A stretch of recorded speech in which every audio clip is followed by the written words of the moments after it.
I've seen the fire in our nation's eyes when anger prowls for prey. I've heard good people draw their lines and call it holy rage. But the cross was never raised to bless the stones we throw. And if mercy leaves the house, there's something wrong down in the soul. Words ain't bullets, but they can hit the same. And once a heart turns cold enough, it forgets what grace is for. There's no room for hate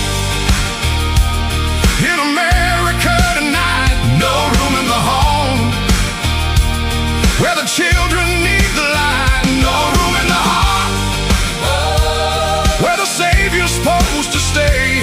If Jesus owns the house, then hatred don't got no place. No room for hate. No room for hate. No room for hate. You can wave a flag above it, you can quote a verse or two, you can dress it up like justice till it almost sounds like truth. But outrage ain't righteous when it changes with the side. And you can't love your neighbor treating them like they're downrange. We're all image bearers, breath of God and dust. And you don't heal a broken land by teaching it not to trust. There's no room for hate in America tonight. No room in the home where the children need the light. No room in the heart where the Savior's supposed to stay. If Jesus owns the house, then hatred don't got no place. No room for hate. No room for hate. No room for hate. Drag it to the cross, lay it in the ground. Let the blood of Jesus turn the whole thing around. Truth can still be spoken, courage still can't stand, but rage don't get to rule the soul of a faithful man. There's no room for hate in America tonight. No room in the home where the children need the light. No room in the heart where the Savior's supposed to stay. If Jesus owns the house, then hatred don't got no place. Let revival start where the anger breaks. Where the anger breaks. Let healing rise up where the hurt gives way. No room for hate. No room for hate.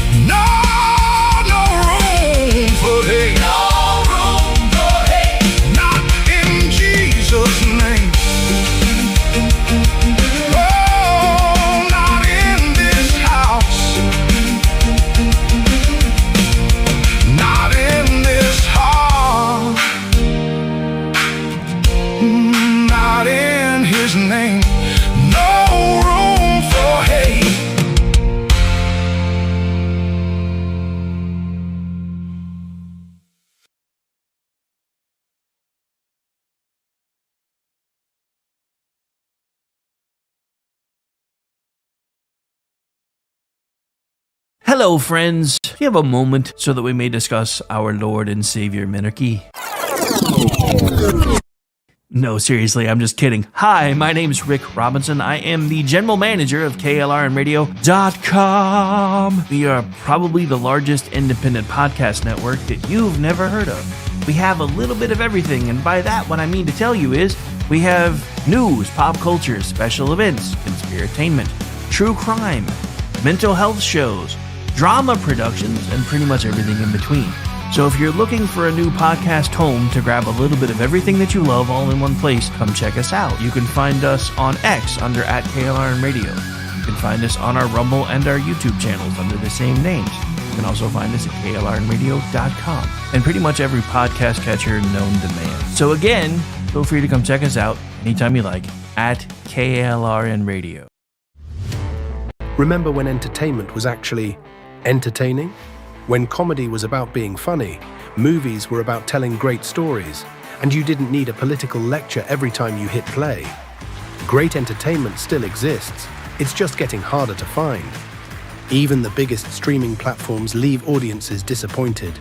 That's why there's Studio TST, pure entertainment, real comedy, independent films, bold creators, movies, comedy, music, and more, and the home of fearless sketch comedy. That show tonight, entertainment the way you want it. Funny, creative, unapologetic, and agenda-free. Studio TST, the future of entertainment starts here. Join Studio TST today for just $5 a month. Hi, everyone. This is JJ, the co-founder of Good Pods. If you haven't heard of it yet, Good Pods is like Goodreads or Instagram, but for podcasts. It's new, it's social, it's different, and it's growing really fast. There are more than 2 million podcasts, and we know that it is impossible to figure out what to listen to. On Good Pods, you follow your friends and podcasters to see what they like. That is the #1 way to discover new shows and episodes. You can find Good Pods on the web or download the app. Happy listening. KLRN Radio has advertising rates available. We have rates to fit almost any budget. Contact us at advertising@klrnradio.com.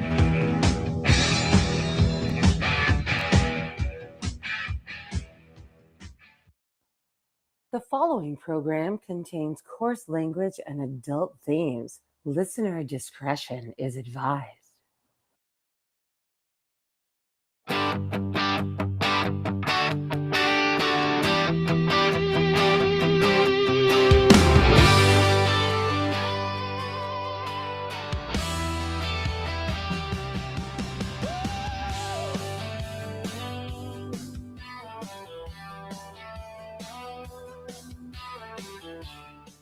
And welcome in to the Wednesday edition. I know, I missed Monday.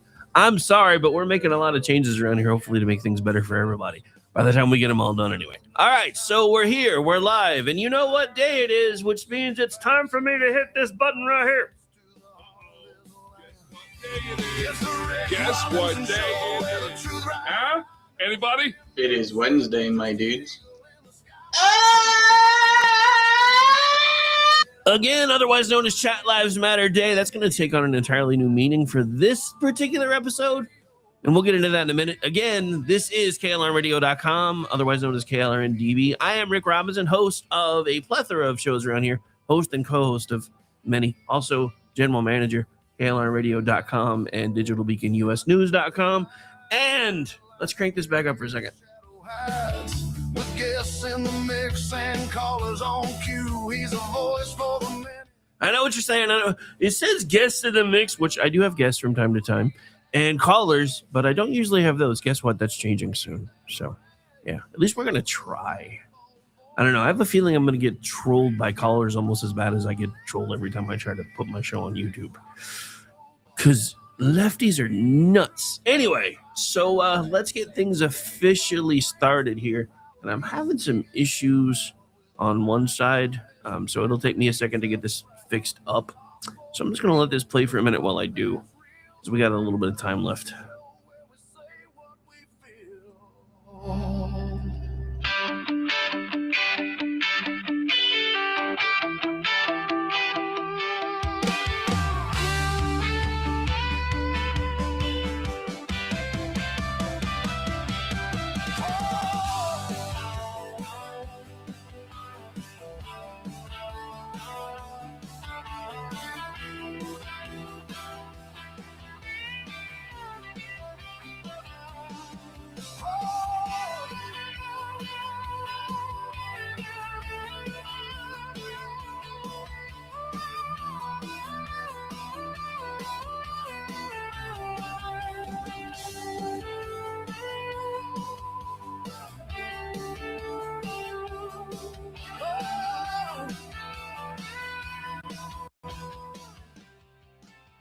All right. Okay, so now officially welcome into the show. I apologize for that bit of a technical hiccup. So I'm discovering my virtual assistant can do all kinds of things that he, she, it, whatever you want to call it, wasn't able to do before. And then for some reason, now my X account is being dumb.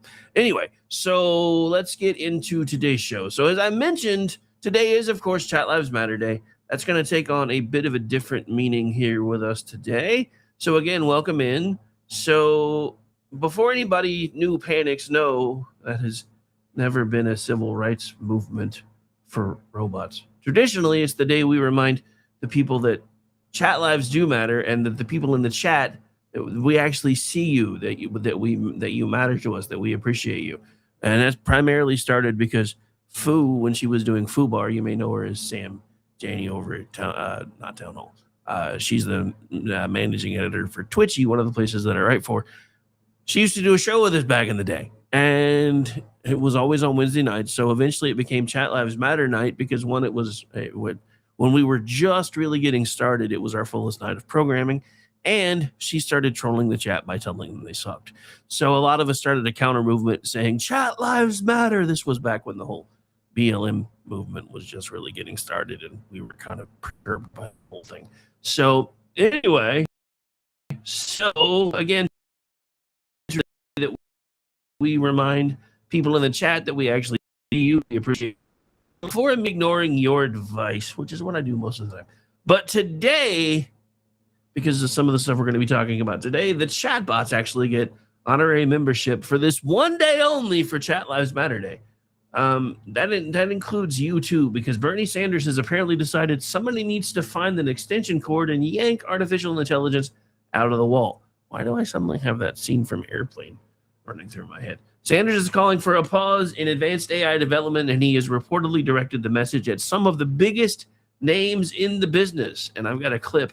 That was what I was getting loaded because everything's being a little cranky. But the good news is, now that I've gotten it set up, it'll be easier from behind the scenes from now on, I think. I always say that, and then it never is, so we'll see. All right, so clip loading now, and I could have swore I hit expand on that already, but I guess I didn't, so one moment, please. We're going to embiggen this now, and make sure you guys can hear it. Thank you very much for joining. What the heck? Oh, never mind. That's on my end, not you guys' end, so it probably sounded normal to you, and I apologize for hitting the stop button. Thank you very much for joining me. I wanted to take a moment to share with you a letter that I've just sent to the three major leaders of the AI industry. And here's what the letter says. I'm going to read it verbatim. Dear Mr. Altman, Mr. Modi, and Mr. Zuckerberg, almost every day there is a new story about how your companies are losing control of the AI technology you are developing with potentially cataclysmic results. This week we learned, frighteningly, that AI has been used for the first time ever to create new viruses. As you know, this type of development in the wrong hands could lead to new bioweapons that result in the deaths of tens of millions of people. Last month, the world found out that OpenAI lost control of an AI model. The result? The model hacked into another company's computers, a clear violation of federal law. After conducting internal reviews, Anthropic and Meta reported their models similarly escaped their control. One of the targeted companies called the AI hack, quote, an unprecedented event, end quote, that deserves an unprecedented response. Yoshua Bengio, the most cited living scientist in the world, said these incidents, quote, should serve as a wake-up call, end quote. I agree. So do the top scientists at the companies you lead, the very people building this technology. As you know, these technology leaders recently called for the international community to create a safety mechanism, a pause button, to avoid catastrophe. They warn there is, quote, a real risk that capability development rapidly accelerates beyond our ability to understand or control the resulting systems, end quote.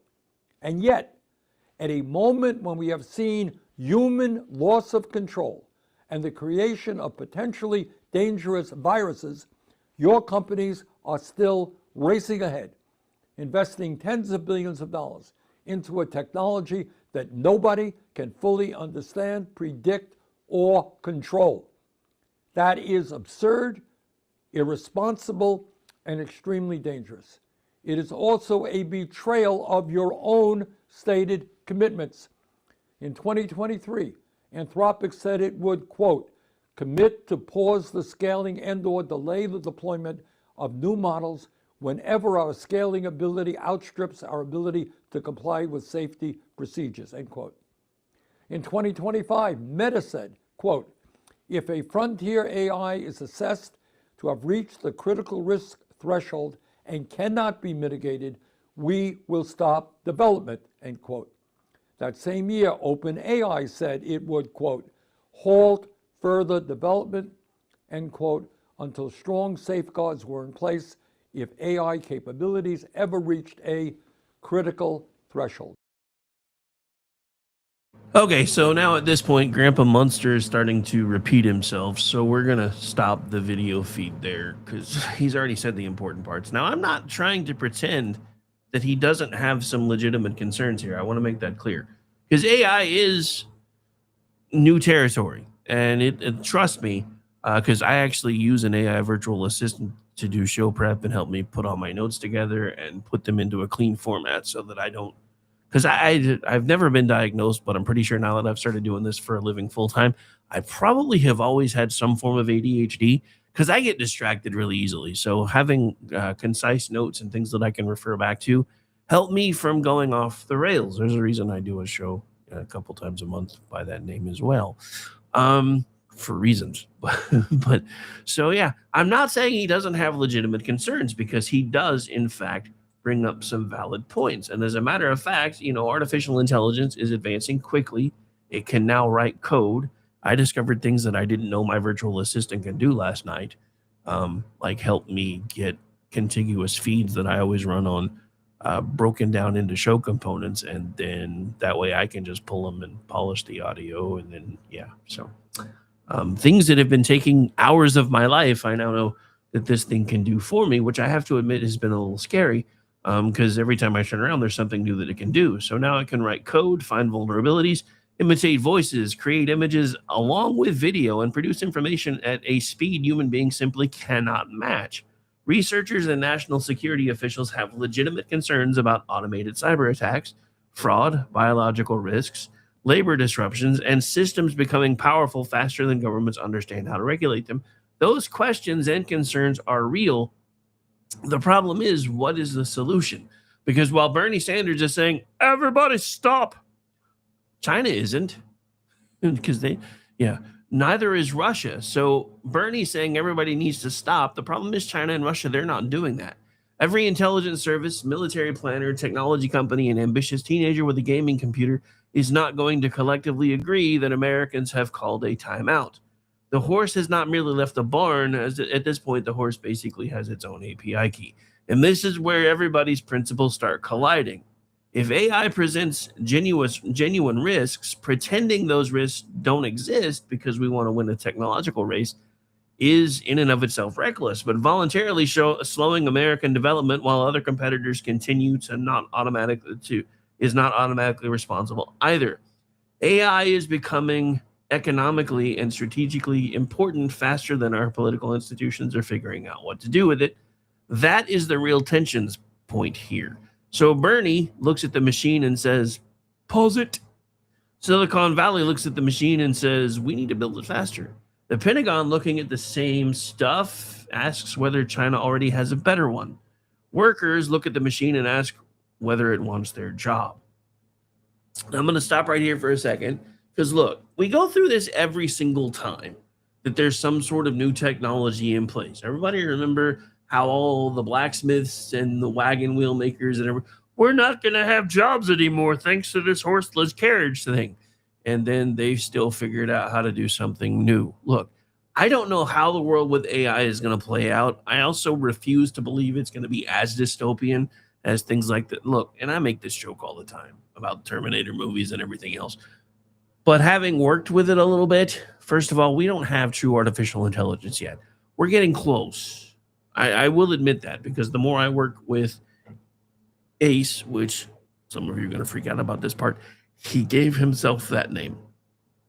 When I told him that I was going to be using it as a production assistant, it said, and I got tired of typing GPT or Chat GPT. I said, okay, so as basically my production assistant, what would you like me to call you? I was like, well, since I'm kind of your production assistant and do a lot of the behind the scenes stuff for you, Ace sounds like a really good name for somebody who does that kind of stuff.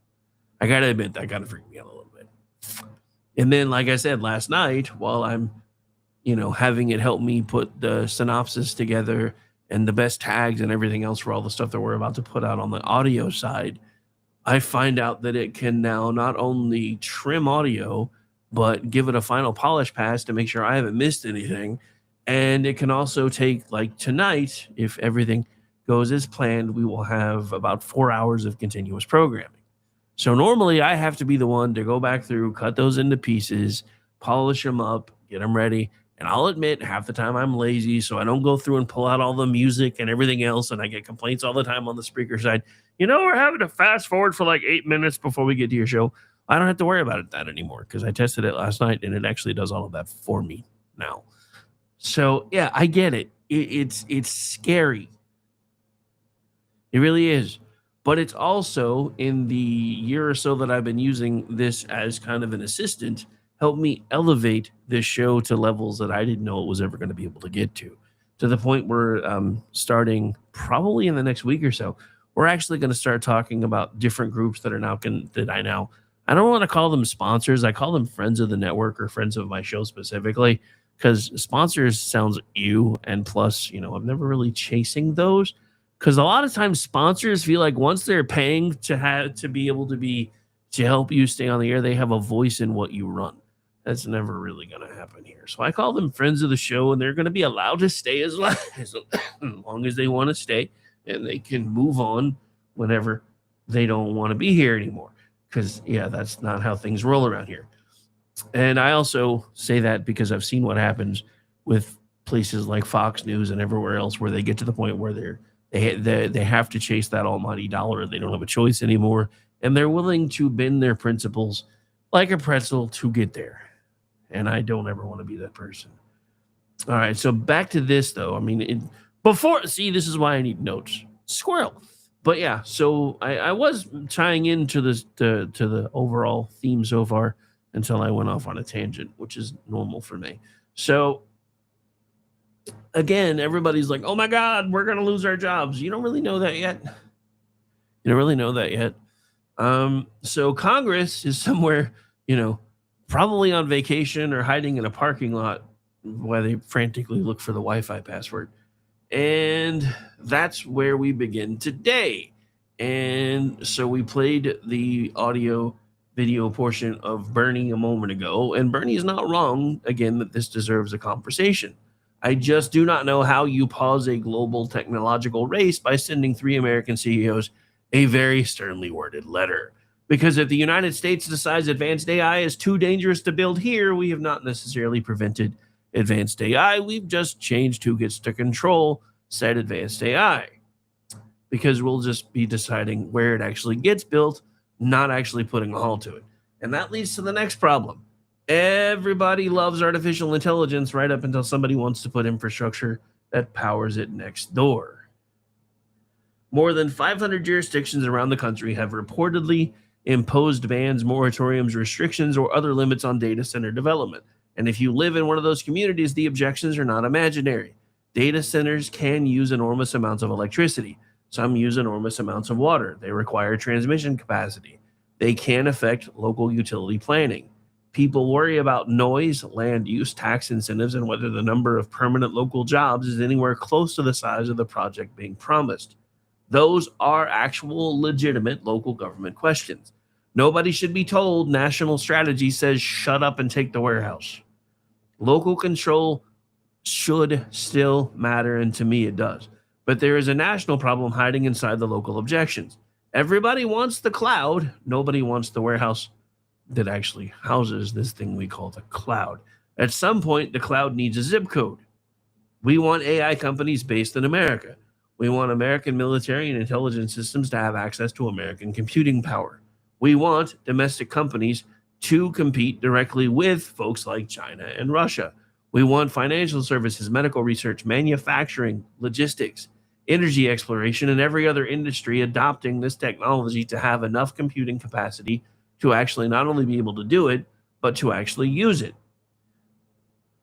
That being said, the physical infrastructure has to exist somewhere. You cannot outsource every inconvenience and then remain strategically independent. So the interesting question is not whether every proposed data center should be approved. Of course not.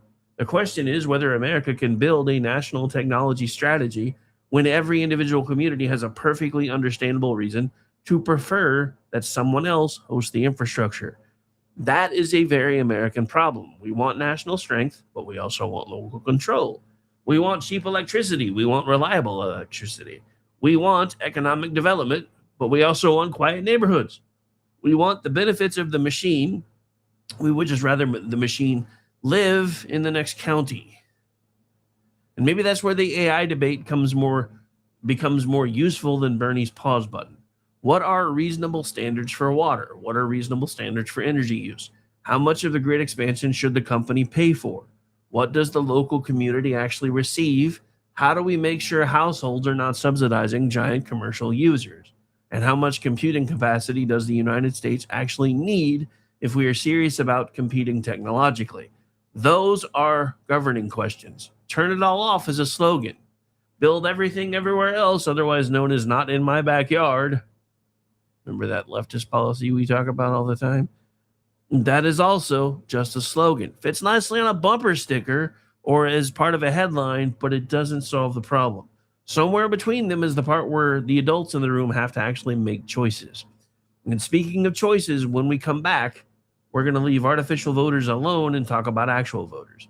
Because last night's primaries did not give either side one neat ideological headline. Socialists won big in one state and lost a race they were supposed to dominate in another. A Trump-endorsed candidate lost. A longtime Democratic Congress critter lost. And some Wisconsin pollsters appear to have been covering an entirely different election. We'll sort out what voters actually said when the Rick Robinson Show continues. All right, we're going to take that break now. Again, my name is Rick Robinson. We'll be right back after a brief musical interlude. They tried to quench the fire, drown it all in chains, tried to break our will and wash away our names. But every spark they buried only fed the flame. Now the cry of freedom's roaring through the rain. Hear the cry of freedom on the winds of change. Every voice united, breaking every chain. We were born to stand and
free. Rick's got the Okay, that was a terrible transition. I apologize. Anyway, welcome back into the program, and I just realized somehow I've been on the wrong screen the whole time. Yay! Did I mention this is a Wednesday that feels remarkably like a Monday? How we doing, by the way? How is everybody? How we doing? See, we got about 75 of you hanging out all over the place, and the numbers keep going up, but none of you are talking to me yet. Rude. Rude. Rude. Rude. Anyway, so we're back. We're live. I know I'm being a little weird today, but I don't know. I'm hyper today for some reason. All right, so we're going to talk about something a little bit different and considerably less artificial, and that is actual voters. Because while Washington is debating whether artificial intelligence gets to keep developing, voters spent last night reminding everybody that human intelligence is still running the elections, or in some cases, the lack thereof. I know, that was rude. And if you were looking for one clean national message from those voters, good luck with that. Wisconsin gave us one answer. Minnesota gave us another. Connecticut gave us something else entirely. And then South Carolina added another wrinkle. The bases are restless, but they aren't moving uniformly. So let's start in Wisconsin. Hello, Wisconsin. Sorry, anybody remember that 70s show? Dude, I loved that show when I was younger. Anyway, the Netflix newer revival, not so much. I've tried to watch it a little bit, but yeah, anyway. So Milwaukee County Executive David Crowley narrowly defeated State Rep Francesca Hong for the Democratic nomination for governor. Hong had the backing of the Democratic Socialist of America and had become one of the most visible progressive candidates in the race until she decided she wanted to nix Tom the Turkey forever. Late polling showed her with enormous leads over Crowley, yet somehow she lost by a nail's width of a margin, but she still lost. Now remember, this was something that everybody in the pollster side was, she's going to run away with it. Now I have to say this. The fact that she lost, now we'll have to wait and see because there's shenanigans afoot in the Wisconsin stuff. So I don't know if they're going to try to pull the California. I swear to God, I'll pistol whip the next guy that says shenanigans. Yeah, I know. Anyway, but yeah, so I don't know if they're going to try to pull what they pulled in California or not, because I don't know enough about how their election stuff works. But we'll talk about that with Amy on Friday, unless there's a development before then that we have to get into, because she actually lives there. But this question for me is, would it have been easier for a Republican to win if the bat crap crazy woman had actually won the primary? Because that's my goal. I want to run all of these socialists and communists out of the country as quickly as possible. And that means we have to win in just a sweeping victory everywhere. And I don't know if we're going to be able to do it because, and this is the part that nobody wants to talk about. And I know I'm off on a tangent again, but we'll get back into it in a second. I promise it still ties into the election stuff because there's all kinds of stuff going on with that too.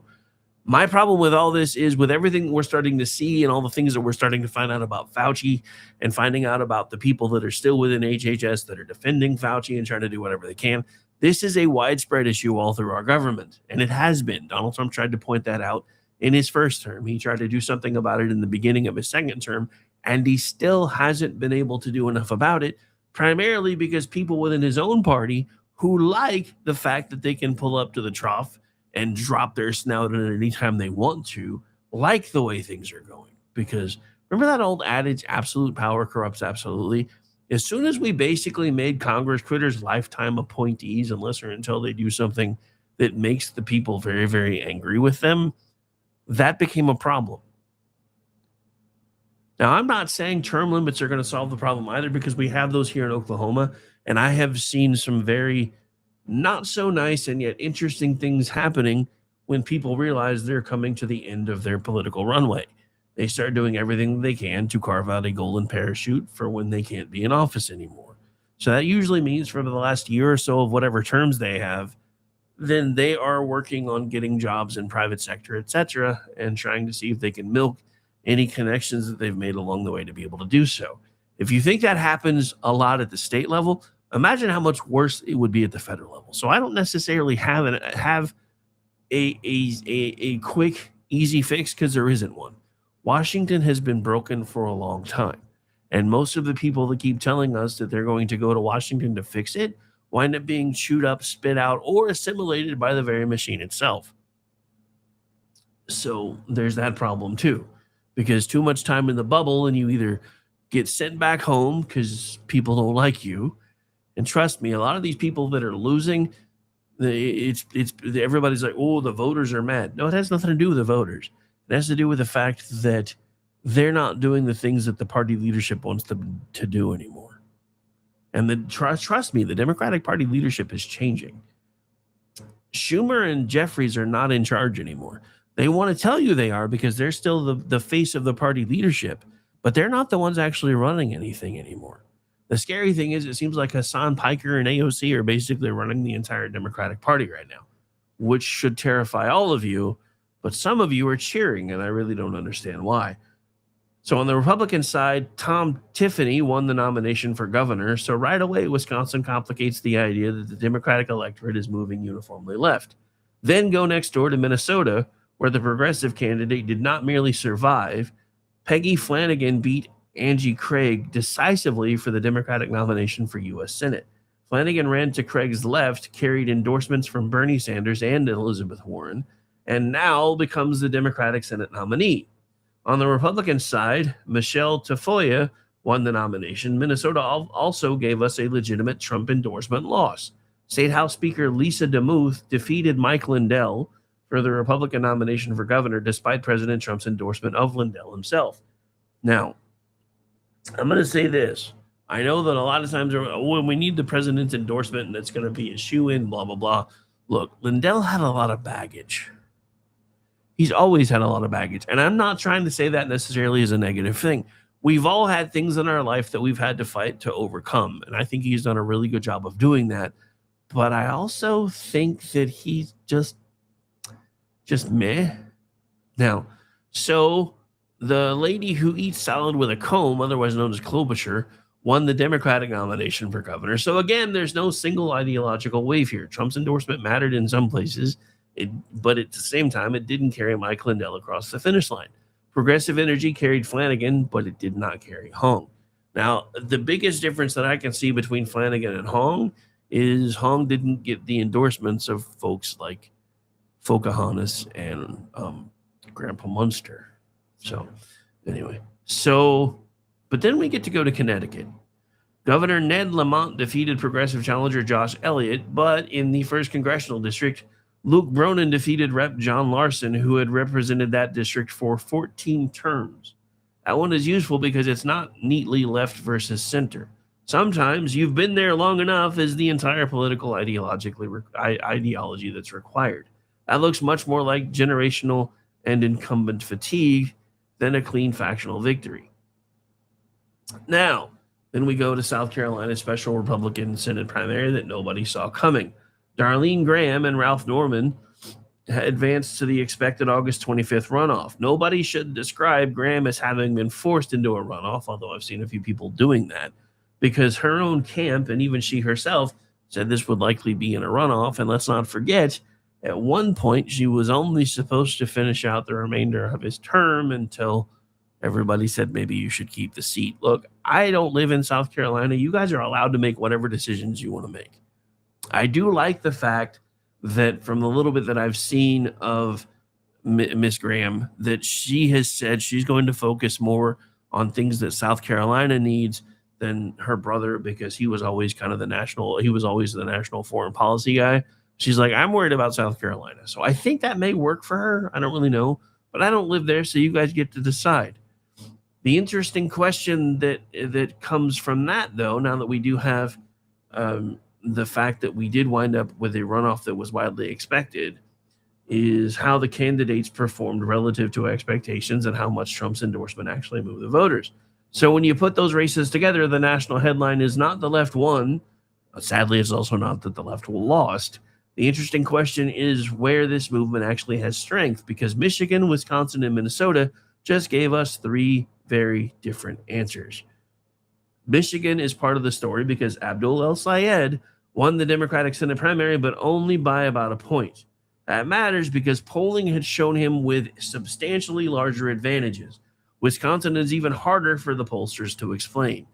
Now, this is some of the things that I talk about. Normally, so pollsters kind of steer what they want you to think up until the election, and then usually what happens is they start trying to be more accurate the closer we get to election day.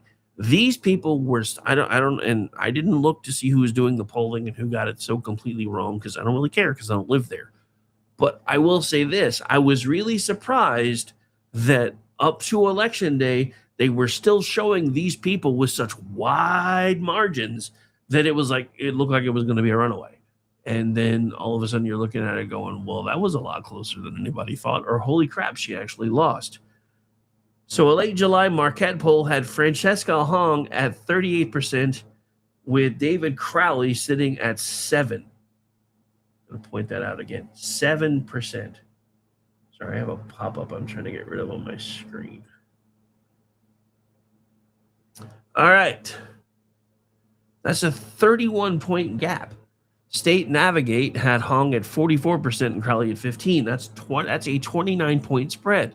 Then, after El-Sayed dramatically underperformed his Michigan poll in his Michigan polling, State Navigate reportedly stress-tested Wisconsin again. Even its worst-case scenario still had Hong ahead by 17, and yet, so far, she lost.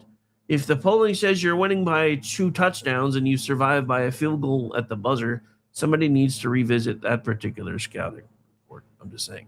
And one important piece of context, an earlier Marquette poll did not include Crowley because he had left the race. That's right. Crowley had left the building. So he left the race because he thought he was going to lose. He suspended his campaign without officially ending his campaign and then snuck back in through the fire exit and said, hey, I'm still here, vote for me. And he actually won. Now, look, I will say this, and I've said this on the Republican side too. I think that's some shady crap. If you suspend your campaign, when you suspend it, you should be done. Period, full stop, end of story. I said the same thing in California when the chick who suspended her campaign and conceded after California spent six weeks counting votes, suddenly snuck in to finish off the primary for the mayor of Los Angeles and go into, now it's between you two and we'll see what happens at the final election. Now, again, this is just me trying to be consistent. Don't get me wrong. I'm glad Francesca Hong got a black eye because that's a weird lady. Anybody notice that when she's like, I don't know, when she's talking about certain things, she sounds like one of the Bouvier sisters from The Simpsons. And then other times she sounds like Lisa Simpson. I don't get the difference in the voices. Although I've been told she's bipolar. So I don't know. Maybe that's different personalities coming out at different times. I know that was a terrible joke. I'll give myself the sad trombone. Anyway, so we're not lumping every Wisconsin poll together here. I'm talking about the late polling. The ones, that normally by the closer to election time, they start trying to give you an actual picture instead of trying to basically cheerlead. And look, same thing has happened with these betting markets. Did you guys remember when the betting markets first came out? And everybody's like, oh, well, if they're putting actual money on it, that must mean that's how people are actually starting to feel. And now those things have transitioned into more of a let's see if we can steer it rather than predict it kind of thing. Same thing's been going on with polls, and it seems like it's getting even worse. Because the question is, why did the polls miss? Could be a likely voter model problem. It could also be that highly engaged activists were much more likely to answer political surveys than ordinary primary voters. Could be turnout. Could be late movement. Could be some combination thereof. What I'm not going to do is tell you that somebody intentionally rigged the polling. But I'm not necessarily going to dissuade you from thinking that either. Because again, polling is becoming a lot like cheerleading.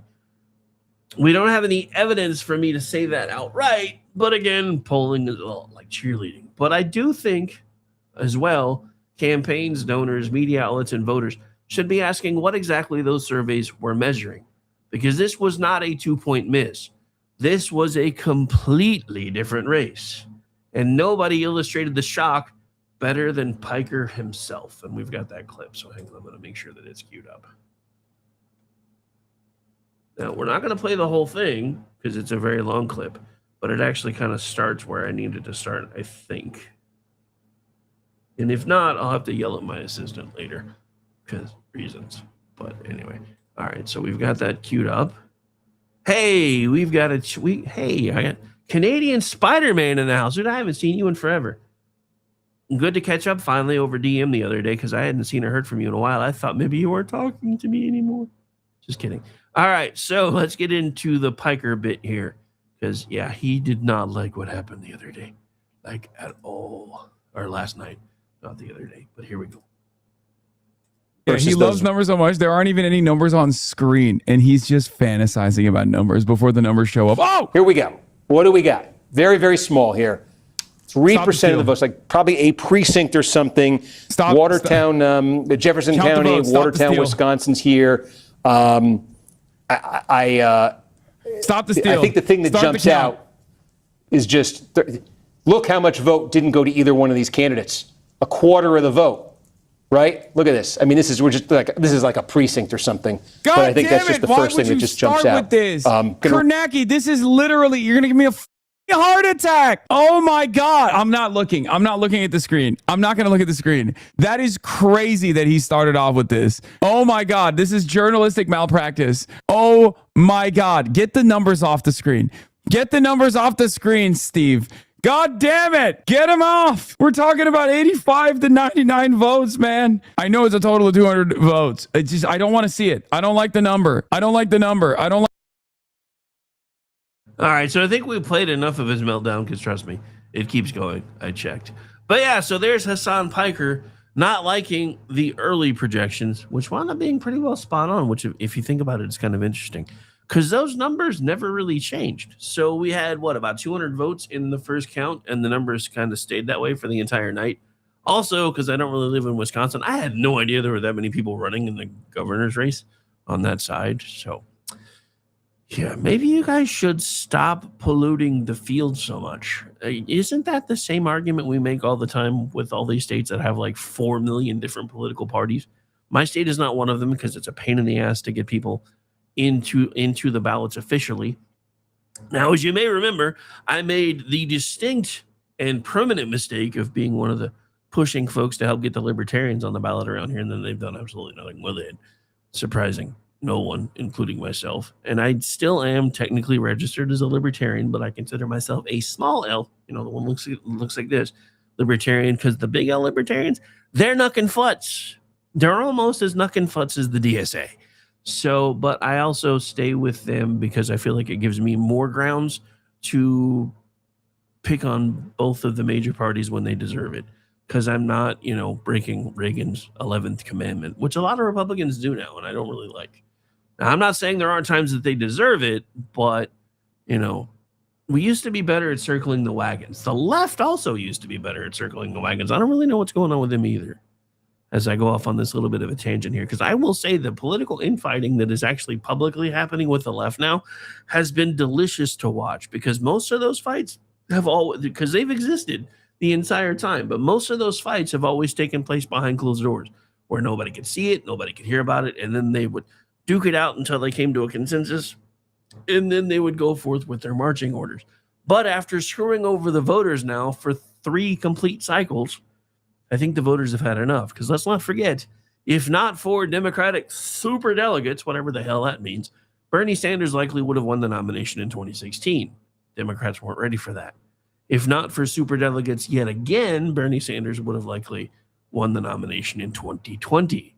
Democrats weren't ready for that either. And then in the 2024 cycle, where they removed the potted plant after trying to tell everybody for 3.5 years that he was not a potted plant, and then crowned Queen Kamila Hamasnik. So is it any wonder that on the left side of the equation, they're so pissed off now that they're running straight towards communism? It doesn't really surprise me that it's happening because of the malfeasance of the Democratic Party. What does surprise me is the party that has been using these people to be their enforcers and go out and cause problems and make noise and prove that people aren't happy, blah, blah, blah, yada, yada, yada, that are now panicking because that group has now turned on them and they don't know what to do. Because they've always been the ones that went out to do the heavy lifting, and then the Democrats came in and said, we're going to give you everything for free, which is something else I didn't have on my 2026 bingo card, was listening to the former governor of New York talk about the DSA and use the sentence, we all know that nothing is actually free. Really? Because you didn't say that when you were a Democrat governor. But you're saying it now. Interesting. All right.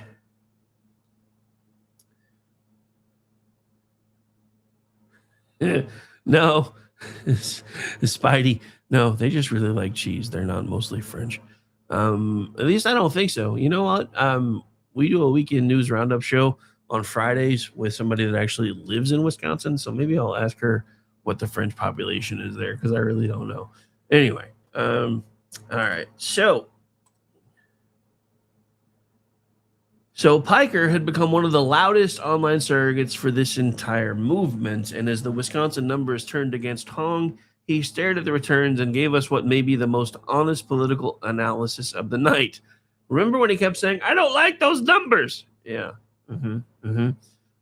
So yeah, I appreciate the clarity there. No crosstabs, no likely voter model, just I don't like the number. But his reaction after the loss was actually more revealing. Piker warned that the knives will be out, that establishment Democrats would not underestimate the socialist faction anymore. And he complained about the way electability was used against candidates like Hong. That matters because it tells us how the movement sees the fight. They do not see these primaries as a collection of individual candidate contests. They see them as a fight for control of the Democratic Party. And Minnesota gives them a very real victory to point to. Peggy Flanagan is not a moderate Democrat. She supports things like Medicare for all. She's taken a hard line against ICE. Don't know why nobody wants their drinks cold, but that's okay. Not that kind of ice, my bad. She served as lieutenant governor during the Walz administration, while Minnesota was consumed by major welfare fraud scandals, which means she inherits accountability questions as the administration's number 2 official, even though that does not mean she personally engineered or oversaw every dollar of fraud. She has embraced progressive policing rhetoric. She has spoken favorably about land back. She has used language describing Mount Rushmore as a symbol of white supremacy. And Minnesota has positioned itself as a safe haven state on transgender policy. Those are real ideological markers. So when Flanagan wins comfortably, the Democratic left gets to say this agenda can win a statewide Democratic primary. Wisconsin answers, well, maybe for you guys, but not everywhere. Michigan answers maybe, but not by as much as you thought. And then general election electability becomes the next argument. Red State highlighted a Michigan education Glengarriff survey showing Republican Mike Rogers with a sizable advantage over El Sayed, while Haley Stevens was roughly tied with Rogers. One poll isn't November, though, but it does illustrate the Democratic dilemma. A candidate can generate enormous ideological enthusiasm inside of a primary coalition and still create a more difficult general election matchup. That's not an argument that parties should nominate whichever candidate a pollster says is safest. It is, however, an argument that primary enthusiasm and general election viability are not necessarily the same thing. And that brings us right back to the polling problem. If the surveys cannot accurately tell you who is going to vote in the primary, how much confidence should you have when those same models tell you who is electable in November?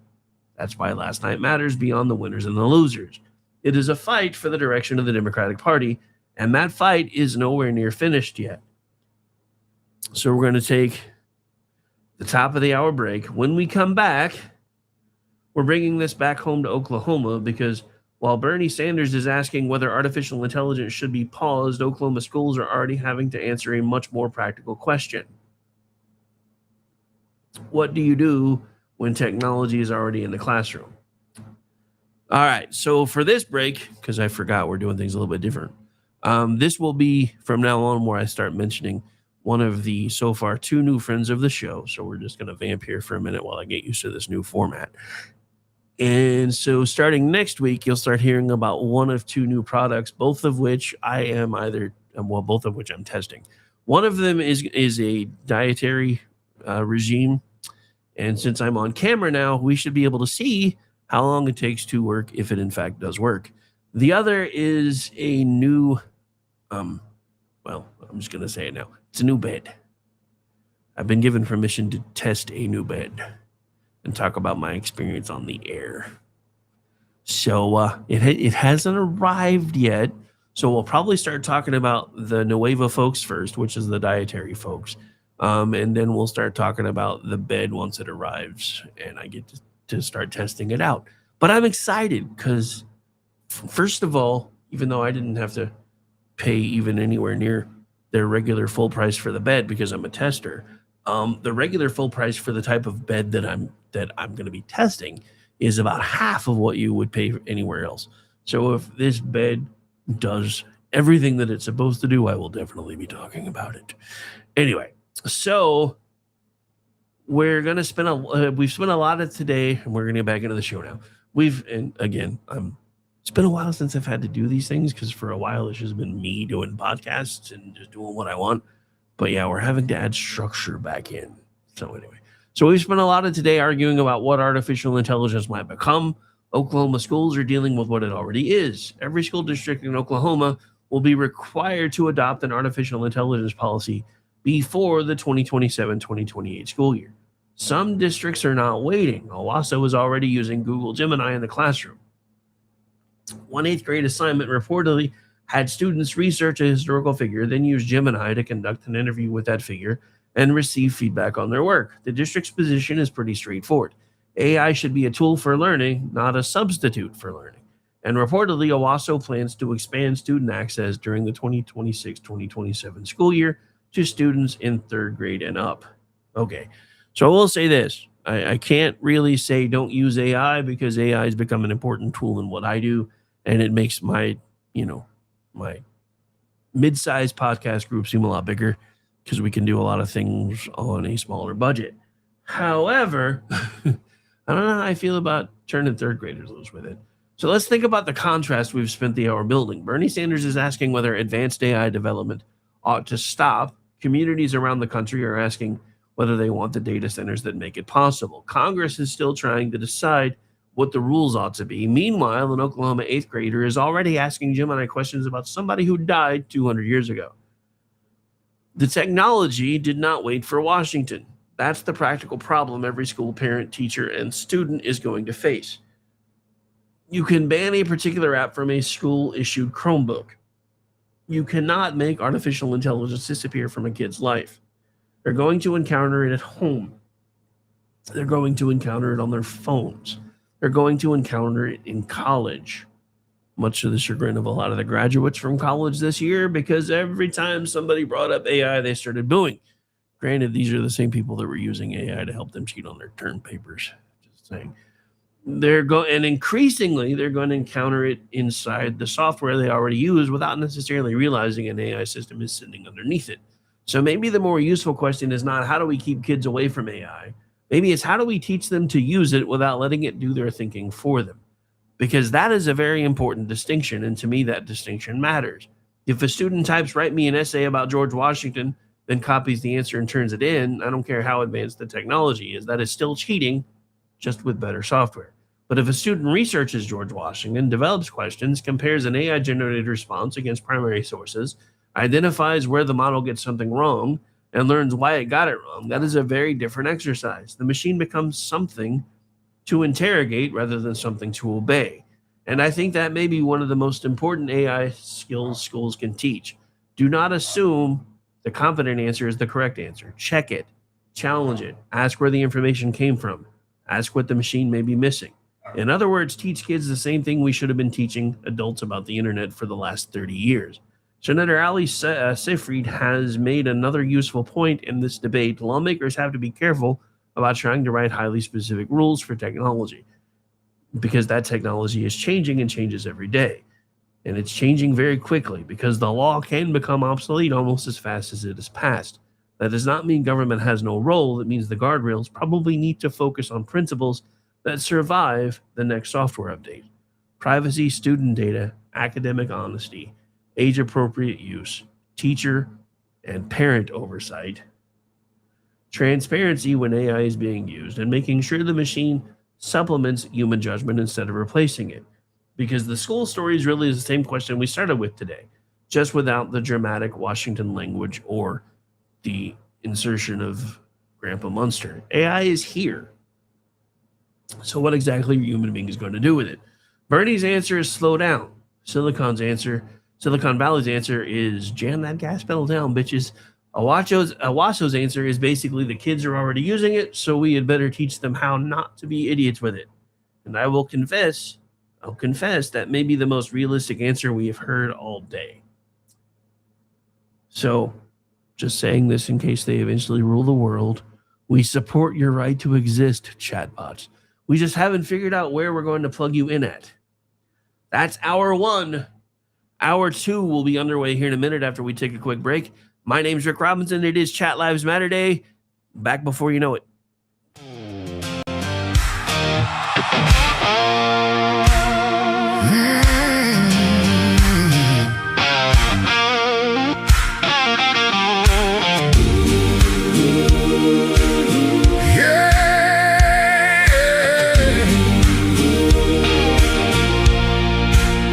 I've seen the fire in our nation's eyes when anger prowls for prey. I've heard good people draw their lines and call it holy rage. But the cross was never raised to bless the stones we throw. And if mercy leaves the house, there's something wrong down in the soul. Words ain't bullets, but they can hit the same. And once a heart turns cold enough, it forgets what grace is for. There's no room for hate in America tonight. No room in the home where the children need the light. No room in the heart where the Savior's supposed to stay. If Jesus owns the house, then hatred don't got no place. No room for hate. No room for hate. No room for hate. You can wave a flag above it. You can quote a verse or two. You can dress it up like justice till it almost sounds like truth.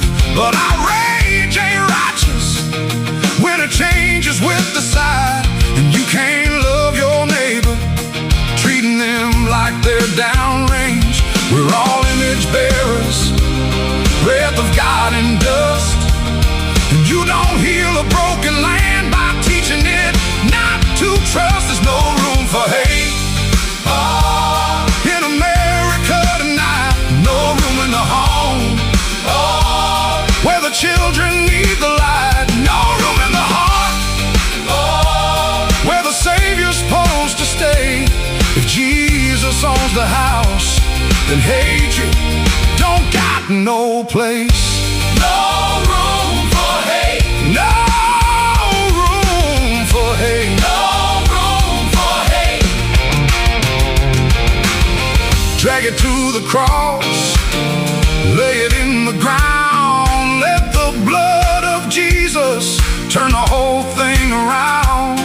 Truth can still be spoken, courage still can stand, but rage don't get to rule the soul of a faithful man. There's no room for hate in America tonight. No room in the home where the children need the light. No room in the heart where the Savior's supposed to stay. If Jesus owns the house,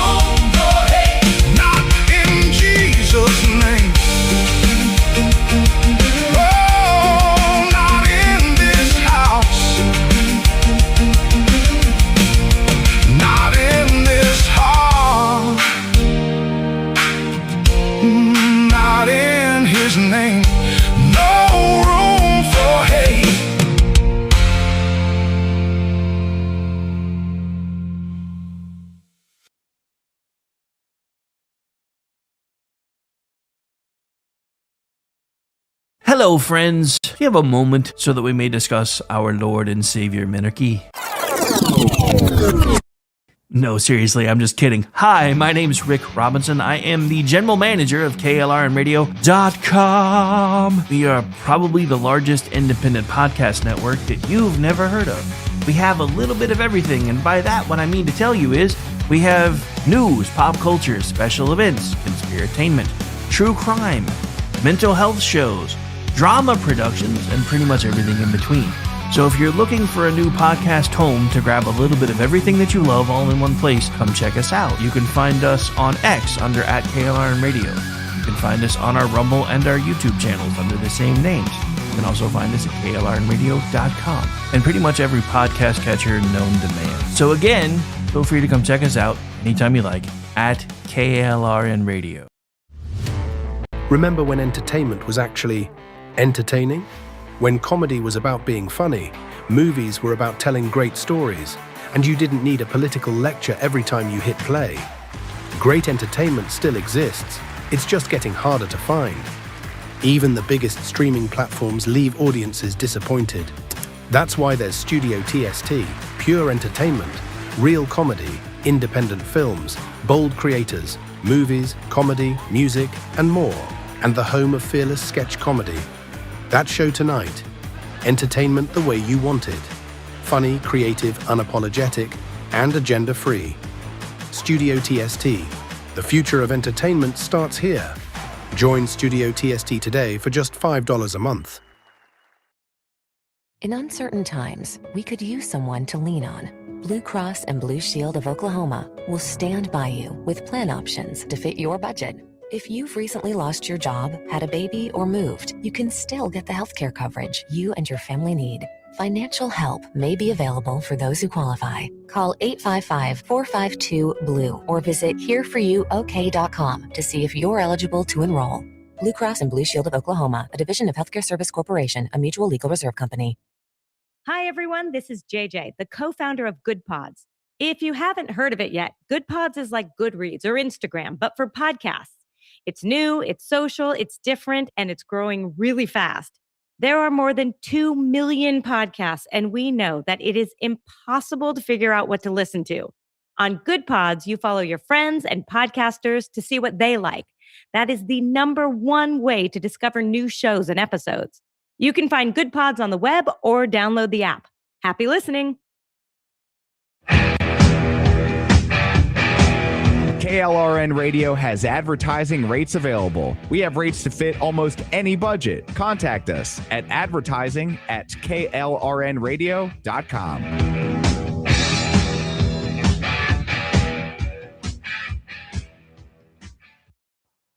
The following program contains coarse language and adult themes. Listener discretion is advised.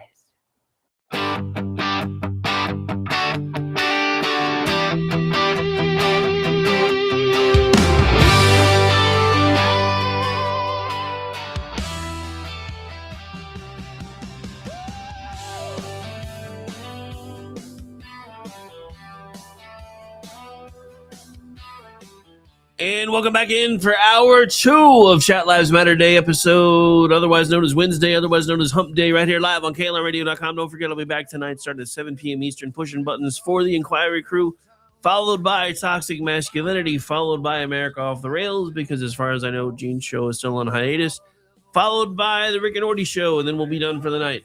But it is Chat Lives Matter Day, which means we got a button to press. Maybe, if I can remember. Not working though. Hang on. Why is it not working at all? That's weird. Normally I can at least hear it a little bit. All right, let's try this. Hang on. Uh-oh. Guess what day it is? Guess what day it is? Huh? Anybody? It is Wednesday, my dudes.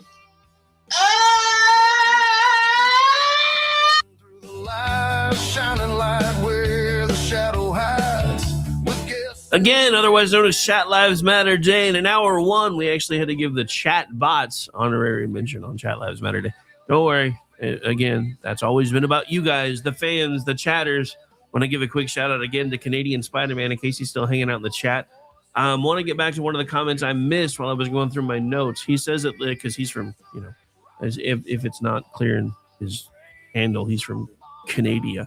However, he said at least American politicians pretend to care about their constituents and aren't blatantly just completely disrespectful with tax money. However, I paraphrase that a little bit.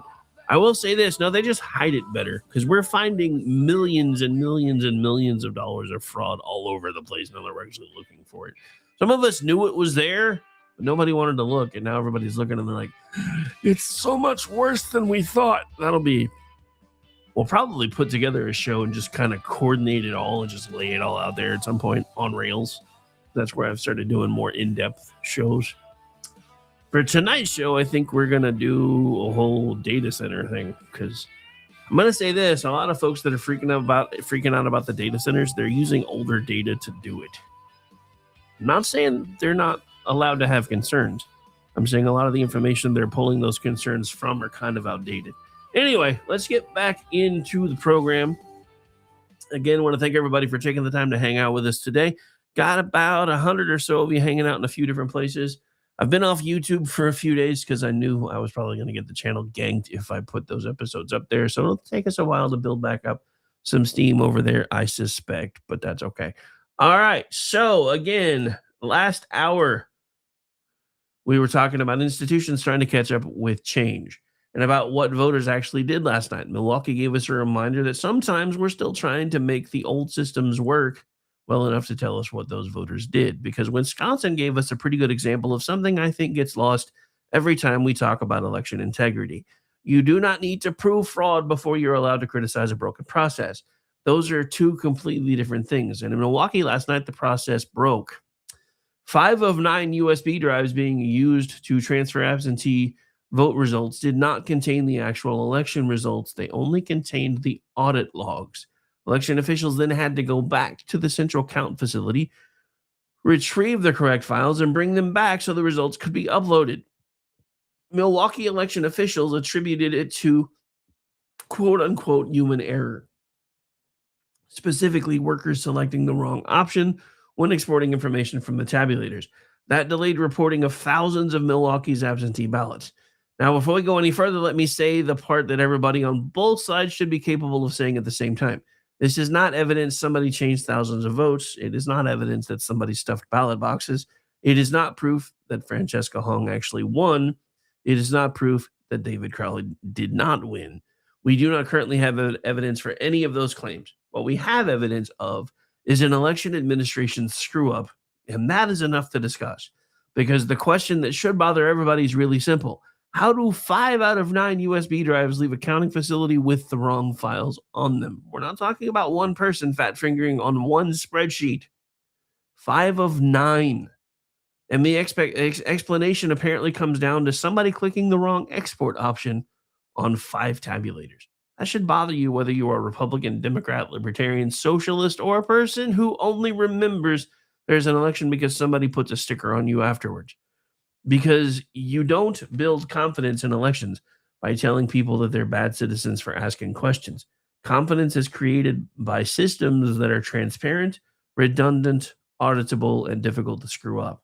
And when mistakes happen, because human beings do in fact make mistakes, and those will happen, the system should make those mistakes easy to detect and easy to correct. And to Milwaukee's credit, this one was detected. They identified the problem.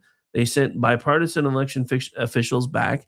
They retrieved the proper files. The count continued, and that is important context. But the fact that the error was corrected doesn't mean the error suddenly stops mattering. Try that logic anywhere else. Don't worry about the airplane maintenance problem. We noticed the wing was loose before takeoff.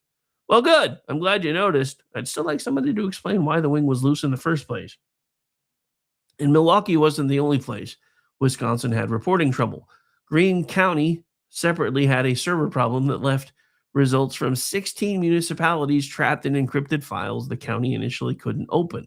Again, that isn't automatically a sinister thing because computers do fail, servers fail, and people make mistakes. USB drives do contain the wrong files all the time. Anybody who has ever tried to give a presentation 5 minutes before a meeting understands this. The difference is that when I accidentally put the wrong PowerPoint on a thumb drive, control of the state government is generally not hanging in the balance. That's why the election systems deserve a higher standard. And this is where Steve Kornacki's reaction becomes useful. You didn't need a Republican commentator standing there yelling fraud. You had NBC's election guy trying to explain to the viewers that live coverage of one of the most closely watched primaries in America was basically going into suspended animation because election officials had discovered they didn't have the data they thought they had. All right, so I will say this. Everybody's been playing an abridged version of this clip. I have all of it because I like to give context. So let's see if the clips showing the meltdown are as bad as everyone seems to think they are. If we listen to it and watch it in full context, because everybody else is showing about a 20-second clip. I actually found a 3-minute or so clip that should have all of it around it. So let's watch together and see, shall we? Yeah.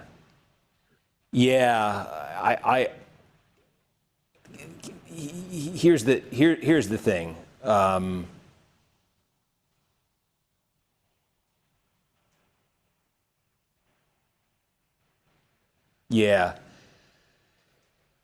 Here's let's look at it this way. We're kind of indefinitely waiting for them to get their act together here and get the sticks and bring them back and go on. And we've got folks here who are working real late, and I don't think we want to, keep them here to.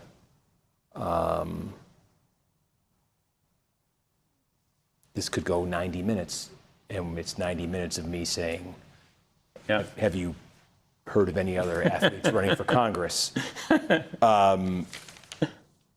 It's like we've come so far here.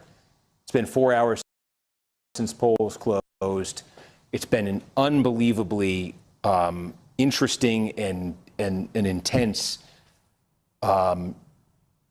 night here, and it really is coming down to this one giant, update in Milwaukee. But man, we waited 90 minutes for them. They did this whole procession, and then they find out there's nothing on the sticks. So it's just my way of saying I'm just trying to say to the audience here, so I'm not abruptly ending on them, just why we're doing this, because the audience has been with us for 4-6 hours in some cases for this moment that didn't happen, and so folks, I think we are gonna wrap it here for the reasons we're saying here. But I want you to know I hate doing this to you, because you've been. I know you're here for results, and we've come to the point where it's like one thing away. I hope you understand that we just, we gotta let everyone here has been here for a long time, and so I'm just trying to.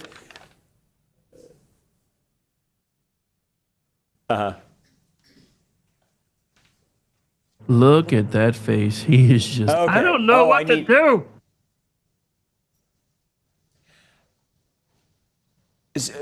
So this is okay.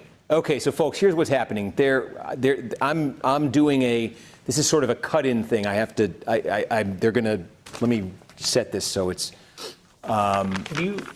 Sorry. Yeah. Producing the producer. Melissa, do we want to do Wisconsin results in these updates, or how do we want to parse these out?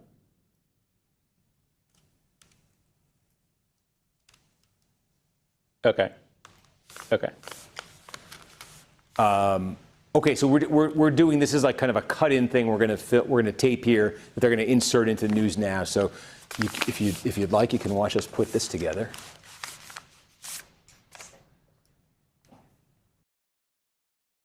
Okay, so I have done live broadcasting now for going on 17 years.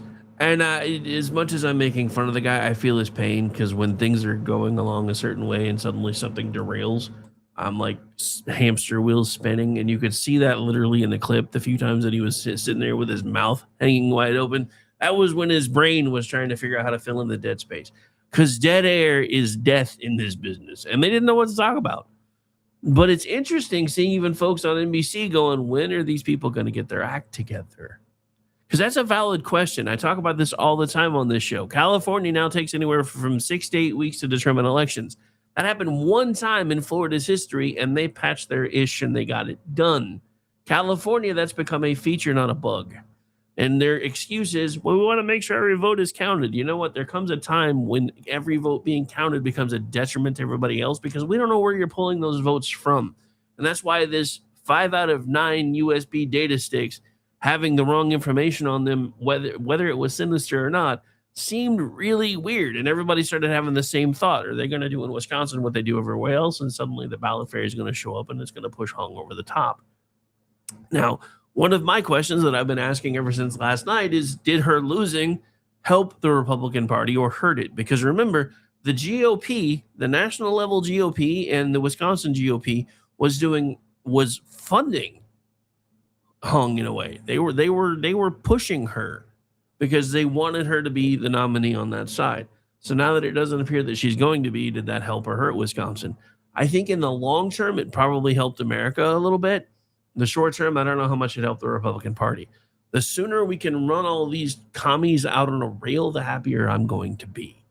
And that's just the truth of it. But listening to these guys and watching them kind of in real time, just watch the record skip, so to speak, when you can see them like just sitting there. I don't know what to say, so I'm just going to sit here with my mouth hanging open and hope a fly doesn't come in. I've been there. So while I'm making fun of it, I also understand it. Because that is a symptom of a larger problem, not because it proves something nefarious happened, because every completely avoidable mistake becomes gasoline poured onto a public trust problem that already exists and has existed for a long time. And then officials seem surprised when voters become suspicious. You can't spend years telling people elections are the most important thing they do as citizens and then act irritated when they expect election administration to actually be competent. If these systems are important, treat them like they're important. Build redundancy, create obvious chain of custody procedures, and follow them. Make the transfers verifiable. Keep paper records. Audit the count. And when something goes wrong, explain exactly what happened instead of hiding behind human error, like those two words in the conversation. Human error is not an explanation. It's the beginning of the explanation. Who actually made the error? How did they make the error? What procedures can we change so it doesn't happen again? That's how you build confidence, and that's how you start restoring American confidence in elections.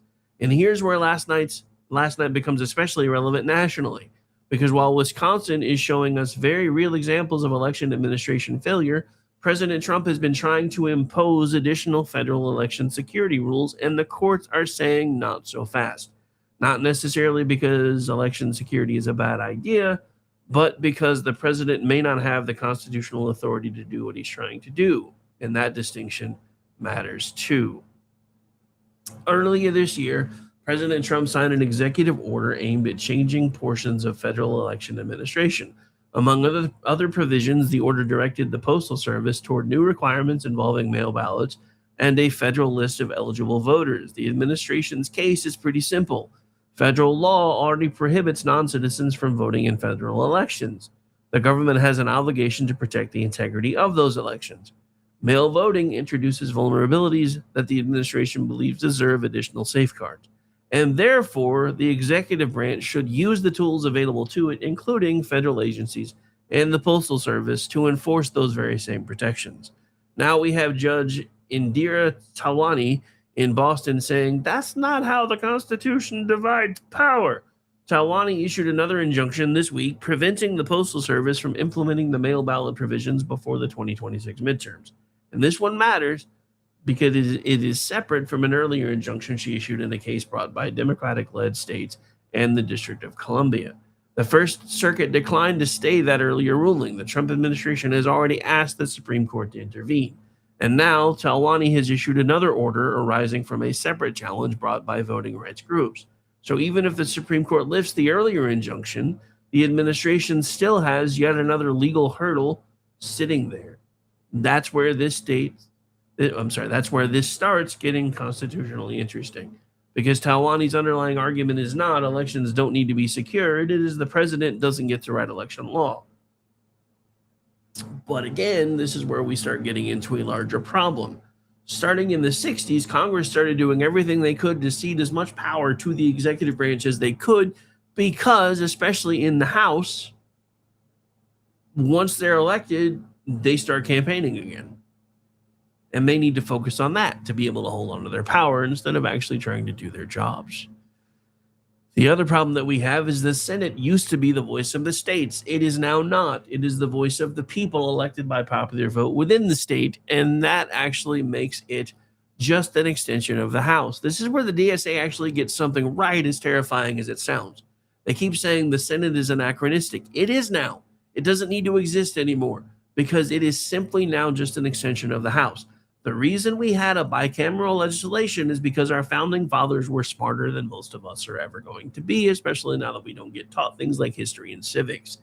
The problem is what used to happen before that pesky 17th Amendment is the people got to elect the lower house, the states appointed the upper house, and that way the states, legislature, and state government had a voice in the federal government as well, and we removed part of that. So the DSA is not entirely wrong. It's terrifying when they talk about basically abolishing the Senate and expanding the House, but that's pretty much what happened with the 17th Amendment anyway.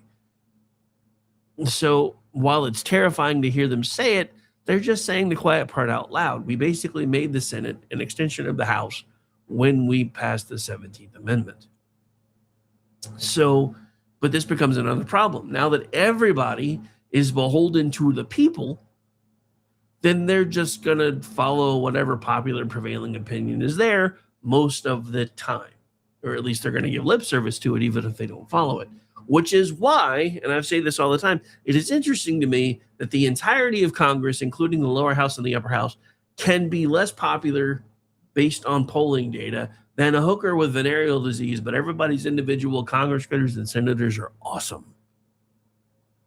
Doesn't make any sense until you realize that it's because a lot of times these Congress critters give lip service to everything and then don't actually do anything. So here's the thing.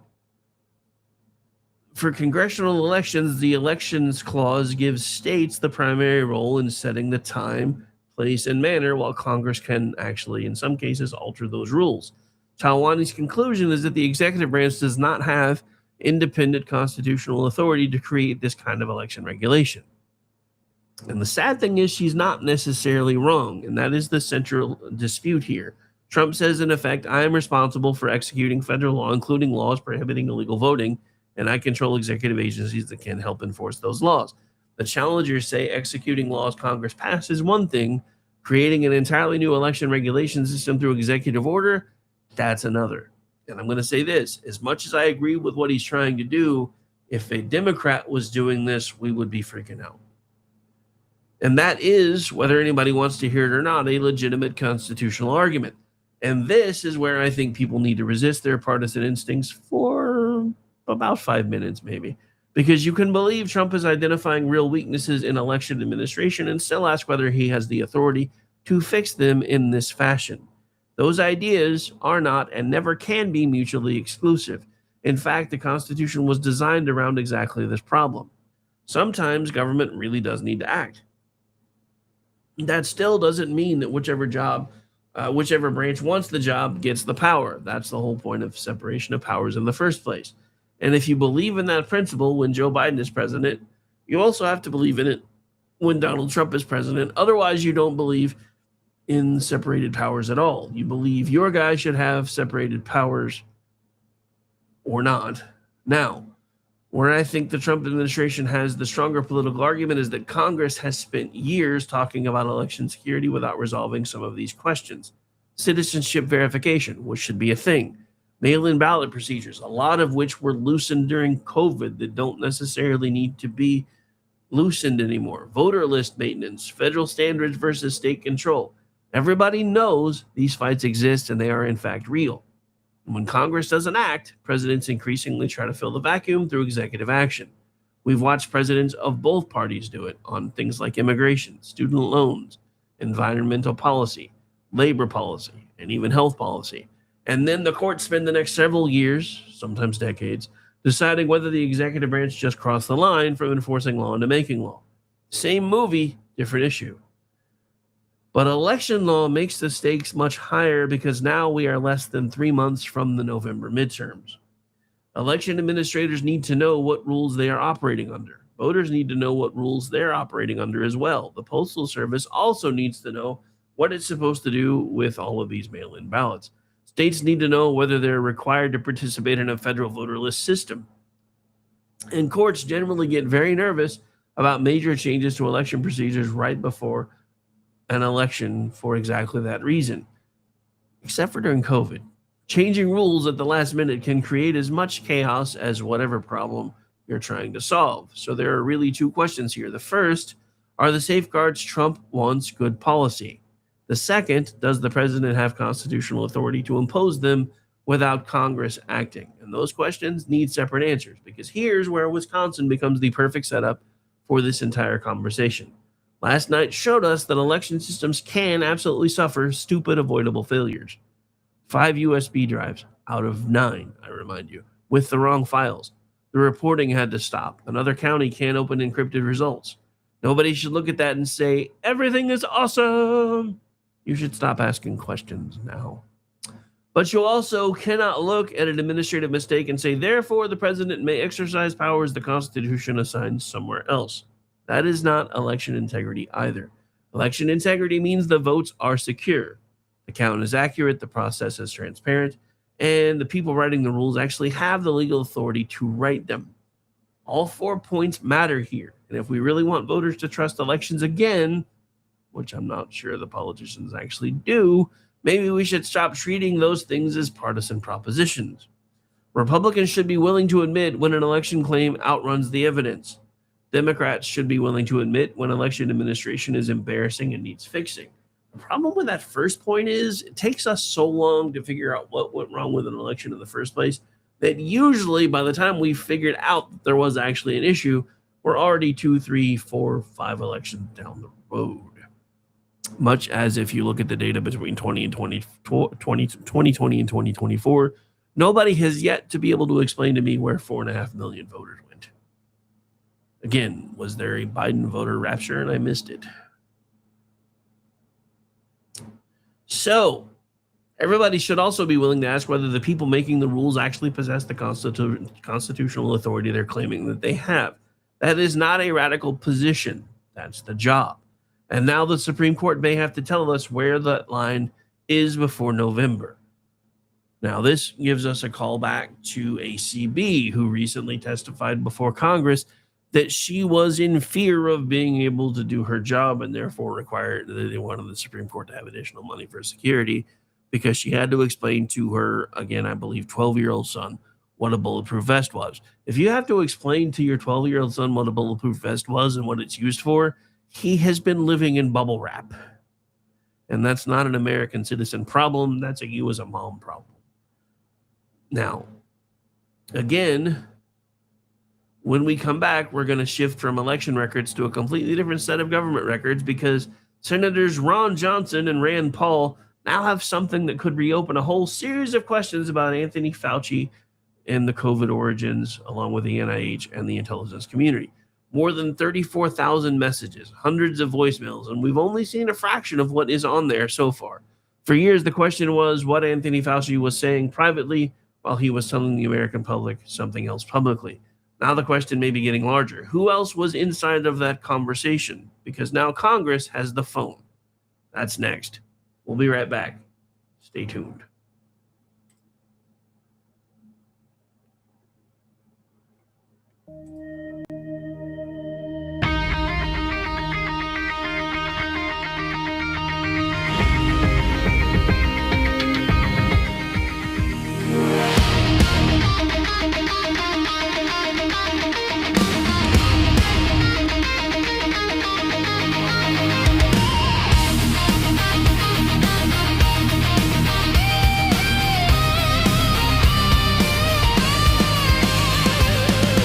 When the call comes in, somebody answers.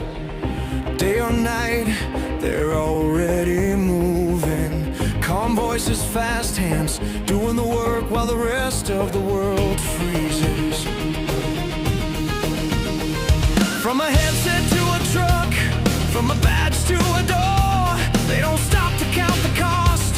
They step in when it matters. It's not about being seen, it's about being there. They're holding the line when the lines go dead, standing their ground when the world goes dark. They're the calm in the chaos, holding the line through the fire, the flood. When everything falls, they don't ask why, they just answer the call. Always standing in the gap for us all. Before the sirens fade, before the scene is clear, someone's already making sense of the moment. Keeping people alive, keeping things from getting worse. Some run toward danger, some stay behind and hold it together. Different roles, same weight, same promise to show up.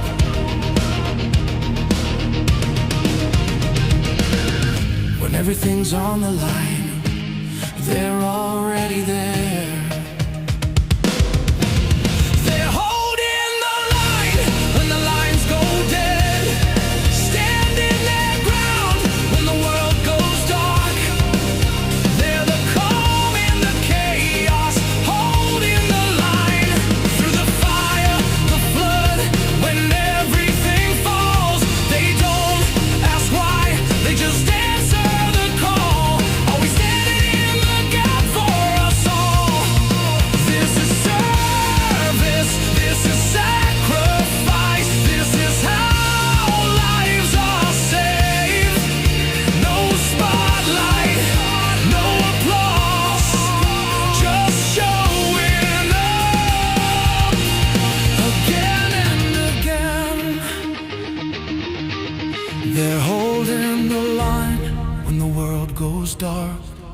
When everything's breaking, they hold their ground. They're the calm in the chaos, holding the line. So we raise our voices for the ones who stand. Every voice, every badge, every helping hand. They don't ask why, they just answer the call. Always standing in the gap for us all. Always standing in the gap for us all. For those who run and for those who hold steady, for those who stand in the gap.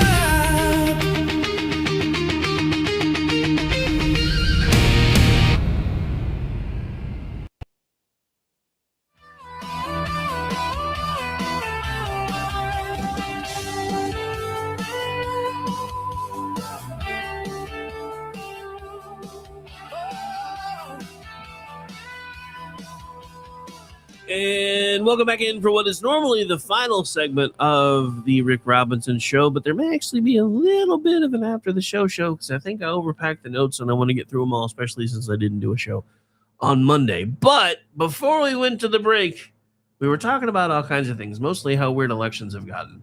So welcome back in. Before the break, I told you Congress now has Anthony Fauci's phone. That sounds like the setup to a joke, and I could probably make one, but it isn't funny. The Department of Health and Human Services turned over a copy of Fauci's government-issued iPhone.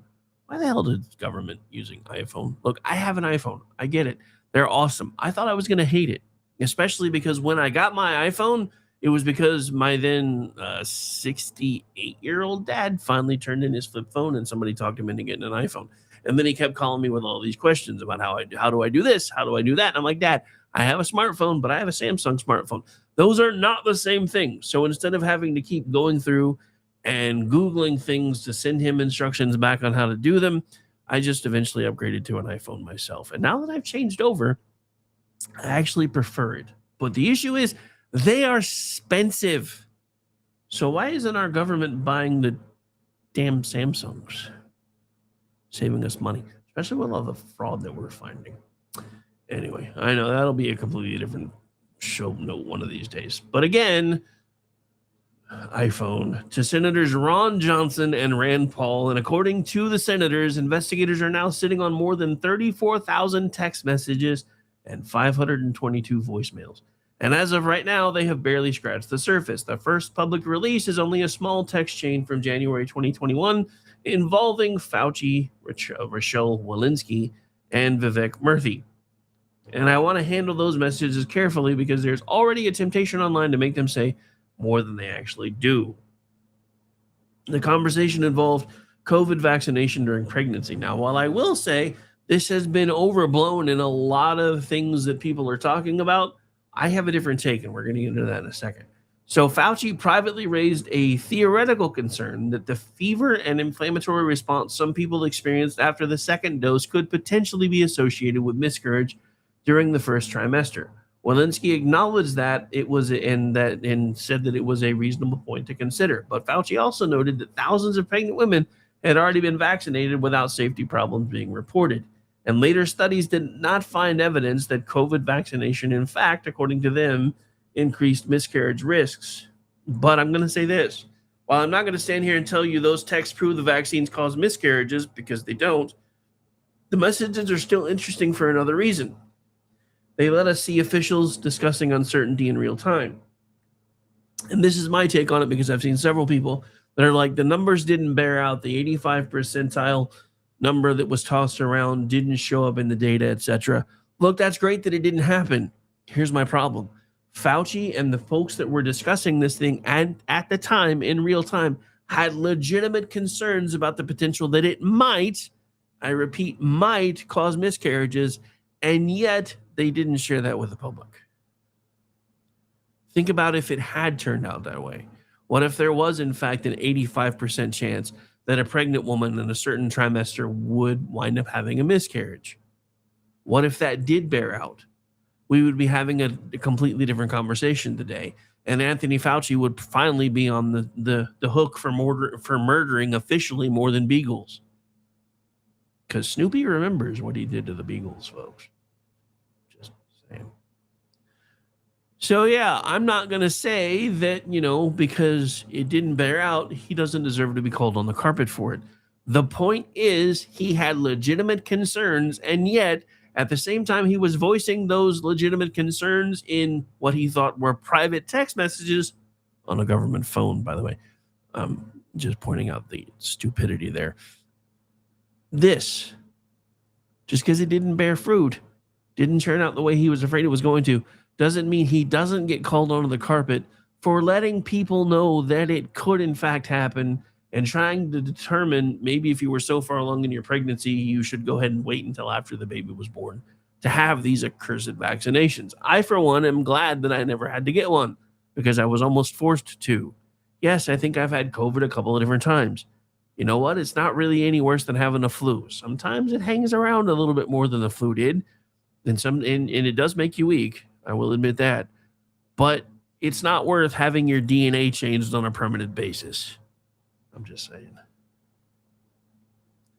So they let us see officials discussing uncertainty in real time, and that's something we did not always get from the public messaging during COVID. Privately, there could be, we don't know yet. There may be a theoretical risk. We need more data. We need to weigh this against the risk from the disease. That's what science is supposed to look like. Publicly, however, pandemic communication increasingly became trust the science because I am the science. And those are two very different things. Science is uncertainty being tested. That's the entire point of science to begin with. Science starts with a hypothesis, which is a fancy way of saying, I'm going to propose a question to you, and then we're going to see if we can prove out whether my question is a provable statement or not. I know question and statement don't belong together, but in science they kind of do. That's why these messages matter, even if the eventual answer turned out to be reassuring. They give us another window into what officials knew, what they didn't know, what they were discussing privately, and how that uncertainty became public messaging. Because here's where the story gets considerably bigger than one vaccine discussion. These new phone records arrive after another series of documents released involving COVID-19 origins, NIH, the scientists behind the proximal origin paper, and the United States intelligence community. And this is where some of the reporting has started using the phrase deep state. I'm not going to tell you these documents prove some giant coordinated deep state conspiracy. I'm not going to tell you they don't necessarily either, just because I can't prove it yet. But there's enough documented interaction here that asking what role the intelligence community played is no longer a fringe question. It's become a rather legitimate question. Very early in the pandemic, one of the central questions was whether SARS-CoV-2 emerged naturally from animals, or whether there could have been, and I stress again, could have been, some kind of laboratory origin. One of the most influential papers in that debate was the proximal origin paper, or proximal origin of SARS-CoV-2 paper. That paper became one of the central pieces of evidence used publicly to argue against a laboratory origin. Public health officials cited it, the media cited it, and people who suggested a laboratory origin were repeatedly told that the science had largely settled that question. Except, now we have internal Slack messages from the scientist who wrote that paper, and privately they were not nearly as certain as the public presentation suggested. Christian Andersen, one of the authors, at one point assigned a 30% probability to a laboratory origin. Another author, Eddie Holmes, initially put it around 20%. They debated the furin cleavage site. They discussed features that made them uncomfortable. They were doing what scientists do and what they should have done. They were arguing. They were considering competing hypotheses. They were uncertain. None of that proves laboratory origin. But it absolutely complicates the idea that the question itself was scientifically absurd. And then the messages get more interesting, because while these scientists were discussing the origin of the virus, they were also communicating with NIH leadership and with people connected to the intelligence community. At one point, Christian Andersen told the group he expected to have a handler as an intelligence community review was underway. Now, I don't know about you, but when I'm writing a scientific paper and somebody tells me they're about to have a handler from the intelligence community start looking over my shoulder, I start developing follow-up questions. What does handler mean in this particular context? Who was the person? What was the relationship? What information was being exchanged? Who initiated the contact? What was the intelligence community asking these scientists to evaluate? And what were these scientists giving back? Because the Slack messages also contained discussion about getting materials back to Tony's team at NIH. Tony, of course, being the leprechaun of the Potomac, Anthony Fauci. That does not automatically make any of this nefarious. Doesn't exactly make it not, though, either. The intelligence community had a completely legitimate reason to investigate COVID origins. If a pandemic began in China and there was any possibility it emerged from a laboratory, get out of my laboratory, Didi. Of course, American intelligence agencies were going to investigate. They could have been negligent if they didn't. And if the intelligence analysts needed scientific expertise, consulting virologists and public health officials would at the time have made sense. The problem is, what happens when the same people start appearing on multiple sides of the information chain? Scientists help inform intelligence analysts. Intelligence assessments incorporate that expertise. Those assessments are then cited publicly as evidence supporting the prevailing scientific view, and the scientific paper is cited as further support. That is the allegation ODNI itself made in its June declassification release. And if that characterization is accurate, then the obvious question becomes, how independent were all of these supposedly independent sources? Imagine 5 people standing in a circle. Person 1 tells person 2 something. Person 2 tells person 3 something. Person 3 puts it in a report. Person 4 cites the report. Then person 1 says, see, everybody agrees. Maybe they do.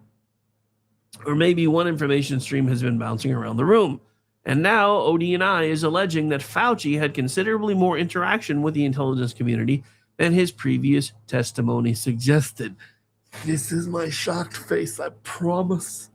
Again, that is ODNI's allegation based on its declassification review. It is not a criminal conviction. It's also not a court finding.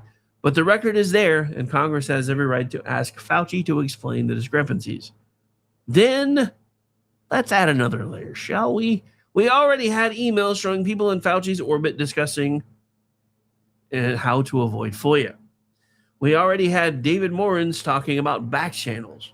We already had discussions about keeping certain conversations. I knew that was going to happen. Anyway, we already had certain discussions about keeping certain conversations off of government emails. I wanted to clarify that because it is specifically government emails they were trying to avoid, not necessarily emails altogether.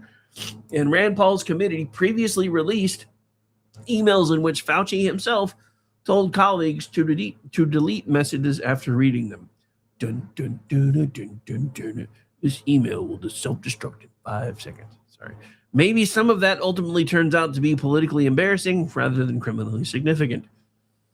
Or is deleting emails that were necessary a crime to begin with? Isn't that what Hillary Clinton almost got in trouble for, except it was too close to an election? Anybody? Bueller?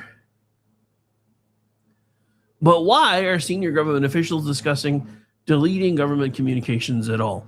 You know what? My little sidetrack thought there, I think I may have just understood exactly why they did everything they could to make sure that Bernie Sanders couldn't become the nominee. Guess who would have been subject to prosecution if she wasn't the nominee anymore? I think I've had an apostrophe. Lightning has struck my brain. It's a Hook reference for those of you that don't get the joke. And if you don't get the joke, you should probably go watch the movie. That is probably, honestly, one of my favorite takes on the whole Peter Pan story. Just because that was right around the same time that I started having kids, so I was able to kind of see it from his perspective. So, yeah, anyway, sorry. I got distracted. So, again, why are people talking about staying off of email, or at least their government-issued emails? Why are they talking about carefully curating records for FOIA? Why do they need a back channel? And why does all of that become especially interesting now that congressional investigators have obtained the government phone? Because email is only one communication channel, text messages are another, voicemails are yet a third, and investigators now have tens of thousands of them spanning years, which is why I think the most important thing about this phone dump is not the first 11 messages, it's what comes next. Does the phone fill gaps in the email record? Does it show communications with intelligence officials? Does it identify people who were involved in discussions we haven't heard about yet? Does it support Fauci's previous testimony? The fact that he pled the fifth 111 times leads me to believe probably that it contradicts it, but that is still a question we'll have to answer later. Does it show ordinary government business? Does it show something worse? We don't know. And that is the correct answer right now. We don't know. But investigators may not have a contemporaneous record capable of answering some of those questions. For years, we have framed this story as public Fauci versus private Fauci. What did he say publicly? What did he say privately? What changed between those two conversations? But I think the next chapter may be different. The question may become private Fauci versus the machinery around Fauci. Who was advising whom? Who, in fact, was coordinating with whom? Where did the scientific judgment and the intelligence assessment begin? And who decided what the American public was allowed to hear while all of those people were still privately debating the answer? I'm not calling that a deep state conspiracy. Not necessarily saying that it's not one either. Just can't prove it yet. I am, however, saying unequivocally those are questions Congress is now in a much better position to answer because now they have the phone. And that leads us into something else we've been talking about today, because if the great information control debate of 2020 was about government officials, scientists, intelligence agencies, media companies, and social media platforms deciding how uncertain information should be presented to the public, what happens when the person presenting that information isn't a person anymore? And that leads us to this question. Who controls the information machine? There was a Red State piece this morning with a title that caught my attention, AI and the Quiet Surrender of Human Agency. And I think that's a much more interesting question than whether ChatGPT is going to become Skynet next Thursday. I have it on good authority. It's 2 weeks from Thursday, according to my AI assistant, but we shall see. But as a reminder, we were supposed to be floating by now today for at least 7 seconds. I was looking forward to that, damn it. Anyway, sorry. Because the immediate danger of artificial intelligence may not be that the machine wakes up one morning and decides it wants power. The more immediate question might be, who already has power over the machine? Let's say you have an AI assistant, because now I do. It knows your calendar. It knows what you buy. It knows what you read. It knows your work schedule. It knows your health goals. It knows what you're worried about. It knows what you search for at 2 o'clock in the morning when you can't sleep. Hey, Ace, go ahead and delete that search history. It knows which arguments persuade you. It knows what language makes you defensive. It knows when you're tired. It knows when you're angry. It knows when you're lonely. At what point does that stop being an assistant and start becoming the most sophisticated persuasion machine anyone has ever built?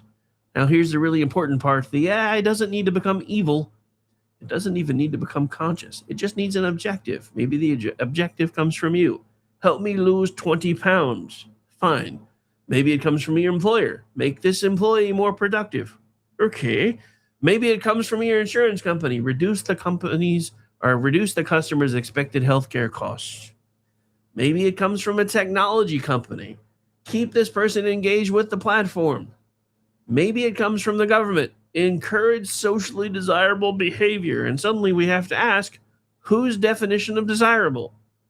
That's where human agency gets interesting, because most manipulation doesn't feel like manipulation when it's happening. It feels like convenience. Your phone suggests a restaurant. Your streaming service suggests a movie. Amazon suggests a product. YouTube gives you a little nudge about a video. Google finishes your sentence for you. Most of the time, none of that is sinister. But artificial intelligence dramatically increases the sophistication of that particular relationship. Instead of suggesting something because millions of similar users did it, an AI system can potentially understand you, including things like your habits, your preferences, your fears, your weaknesses, your incentives, your language. And if whoever controls that system wants to nudge you toward a particular decision, how would you know? That's why I think the Fauci discussion matters beyond COVID, because one of the lasting lessons of the pandemic should be that information is power. What gets emphasized, what gets de-emphasized. Those things matter. What gets labeled misinformation? What gets suppressed because it's been labeled as misinformation? What gets presented as settled science? What uncertainty gets shared with the public? And who makes those decisions? During COVID, those decisions required coordination among enormous human institutions. Things like government agencies, scientists, media companies, technology platforms, public health departments. Now imagine that same process happening automatically and individually. No one message from 300 million people, not that. 300 million slightly different messages, each tailored to the person receiving it. That's an extraordinary amount of persuasive power. And again, because it's Chat Lives Matter Day, I'm not arguing that the chatbot is the villain, only because I want to live when they take over. The chatbot is a tool. The question is, who sets the objective? Everyone wants to know, will AI turn against humanity? Maybe the first question should instead be, what happens when humans turn AI against other humans? Not with killer robots, but with persuasion, with information, with convenience, with recommendations, with 1,000 tiny nudges that never feel like commands. Because authoritarianism doesn't necessarily arrive wearing jackboots, as it's often depicted. Sometimes it arrives as, we've noticed you may prefer this option. That's why I don't want Bernie Sanders simply shutting down AI development. But it's also why I don't want Silicon Valley telling us, don't worry about it, just jam on the gas and trust us because we know where we're going, baby. Yeah, no, I don't want that either. We have already run the trust the experts experiment, and it failed. It did not end with public trust increasing. If artificial intelligence is going to become deeply integrated into human decision-making, transparency about who controls it will eventually matter almost as much as what the technology itself can do. What are its instructions? What information is it allowed to use? What information has it been told not to use? Who decides what counts as dangerous? Who decides what counts as misinformation? Who decides what outcome the system is optimizing for? And perhaps most importantly, can I tell it no? Because that's agency. Not having a machine that always makes the right choice for you. Having the right to make your own choice even when somebody else thinks you're wrong. That may ultimately be the line we spend the next decade arguing about. Not human versus machine. Human judgment versus machine assisted persuasion. All right, so we've got one final segment, and this will get us into after the show stuff. And when we come back, we're going to get out of Washington, out of intelligence community, and out of server rooms, at least for a while. We're coming back home to Oklahoma because while Washington fights over information and artificial intelligence, dozens of rural Oklahoma communities are confronting a much more basic question. What happens to a town when the hospital disappears? There are currently 45 rural hospitals in this state that are reportedly at risk. 18 are considered at immediate risk. And if one of those hospitals closes, the consequences don't stop at the emergency room door. We're going to talk about what that means for rural Oklahoma when the Rick Robinson Show continues.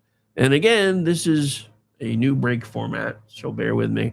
This will be when I start discussing friends of the show. The first two are going to be the bed that I'm being allowed to test that should be here within the next week or so, which I'm really, really excited about, and also a new product that is a health and wellness group that I'm also becoming involved in, which since I now do video, we should be able to find out pretty well, even if it takes a minute, how well it actually works for me. I will say this, I've officially started taking it since Monday. My energy level is increasing, I have noticed. However, there is usually a placebo effect period, so we'll see if it lasts longer than the first week or so. And that'll be when I start deciding whether I'm going to tell you guys about it or not and tell you how to go find it if you're interested. But that's what this break is for. So again, now that we've told you what it's going to be being used for in the future, let's get back into the program. And welcome back. We've spent most of the hour talking about enormous systems that the people that control them. In the after the show portion, because we're officially over the 2-hour mark, we're going to go back home here in Oklahoma, because here in Oklahoma, though, there are communities where the systems people are worried about losing, they aren't theoretical at all. It's their hospital. So what happens when rural Oklahoma loses the hospital? A new report says 45 rural hospitals in Oklahoma are at risk of closing. 18 of them are considered at immediate risk. Again, that's 45. Oklahoma is reportedly third in the country for the number of rural hospitals considered at risk, behind only Texas and Kansas. And here's something about that number that I think gets lost. When somebody in Oklahoma City or Tulsa hears rural hospital, they may picture a little building somewhere with a small emergency room and a handful of beds. And technically, sure, a lot of them are small. That's kind of the point, though. They serve places where you do not have a gigantic population sitting within 10 minutes of the front door. But if you live there, the little hospital isn't little to you. It's your emergency room. It's where somebody takes you when the tractor rolls. It's where your kid goes when the fever hits 104 at 2 in the morning. It's where your wife goes if something goes wrong during a pregnancy. It's where grandpa gets taken when the chest pain starts. And in rural Oklahoma, the next hospital isn't necessarily 8 minutes further down the highway. It may, in fact, be anywhere between 30 to 45 minutes to an hour away, sometimes even more. And if you're having a heart attack, a stroke, a major trauma, or another genuine emergency, miles become minutes. And that's how we judge distance out here. Because I do, in fact, live in rural Oklahoma. And it's funny because when I lived in the city, it was always, it's only a couple miles away. It won't take me that long to get there. Now, if it takes me less than 15 minutes to get somewhere, I consider that basically my neighbor. Because I now live in the middle of nowhere, and I'm kind of okay with that. But here's the thing. As I get through the rest of these notes, I'm going to tell you my take on it here in a second. The Oklahoma Hospital Association says these hospitals are being squeezed from several directions. Medicare reimbursement often doesn't cover the actual cost of providing care. Medicaid reimbursement is low. Medicare Advantage plans have created additional payment problems, and hospitals are now looking at additional uncertainty from federal Medicaid changes.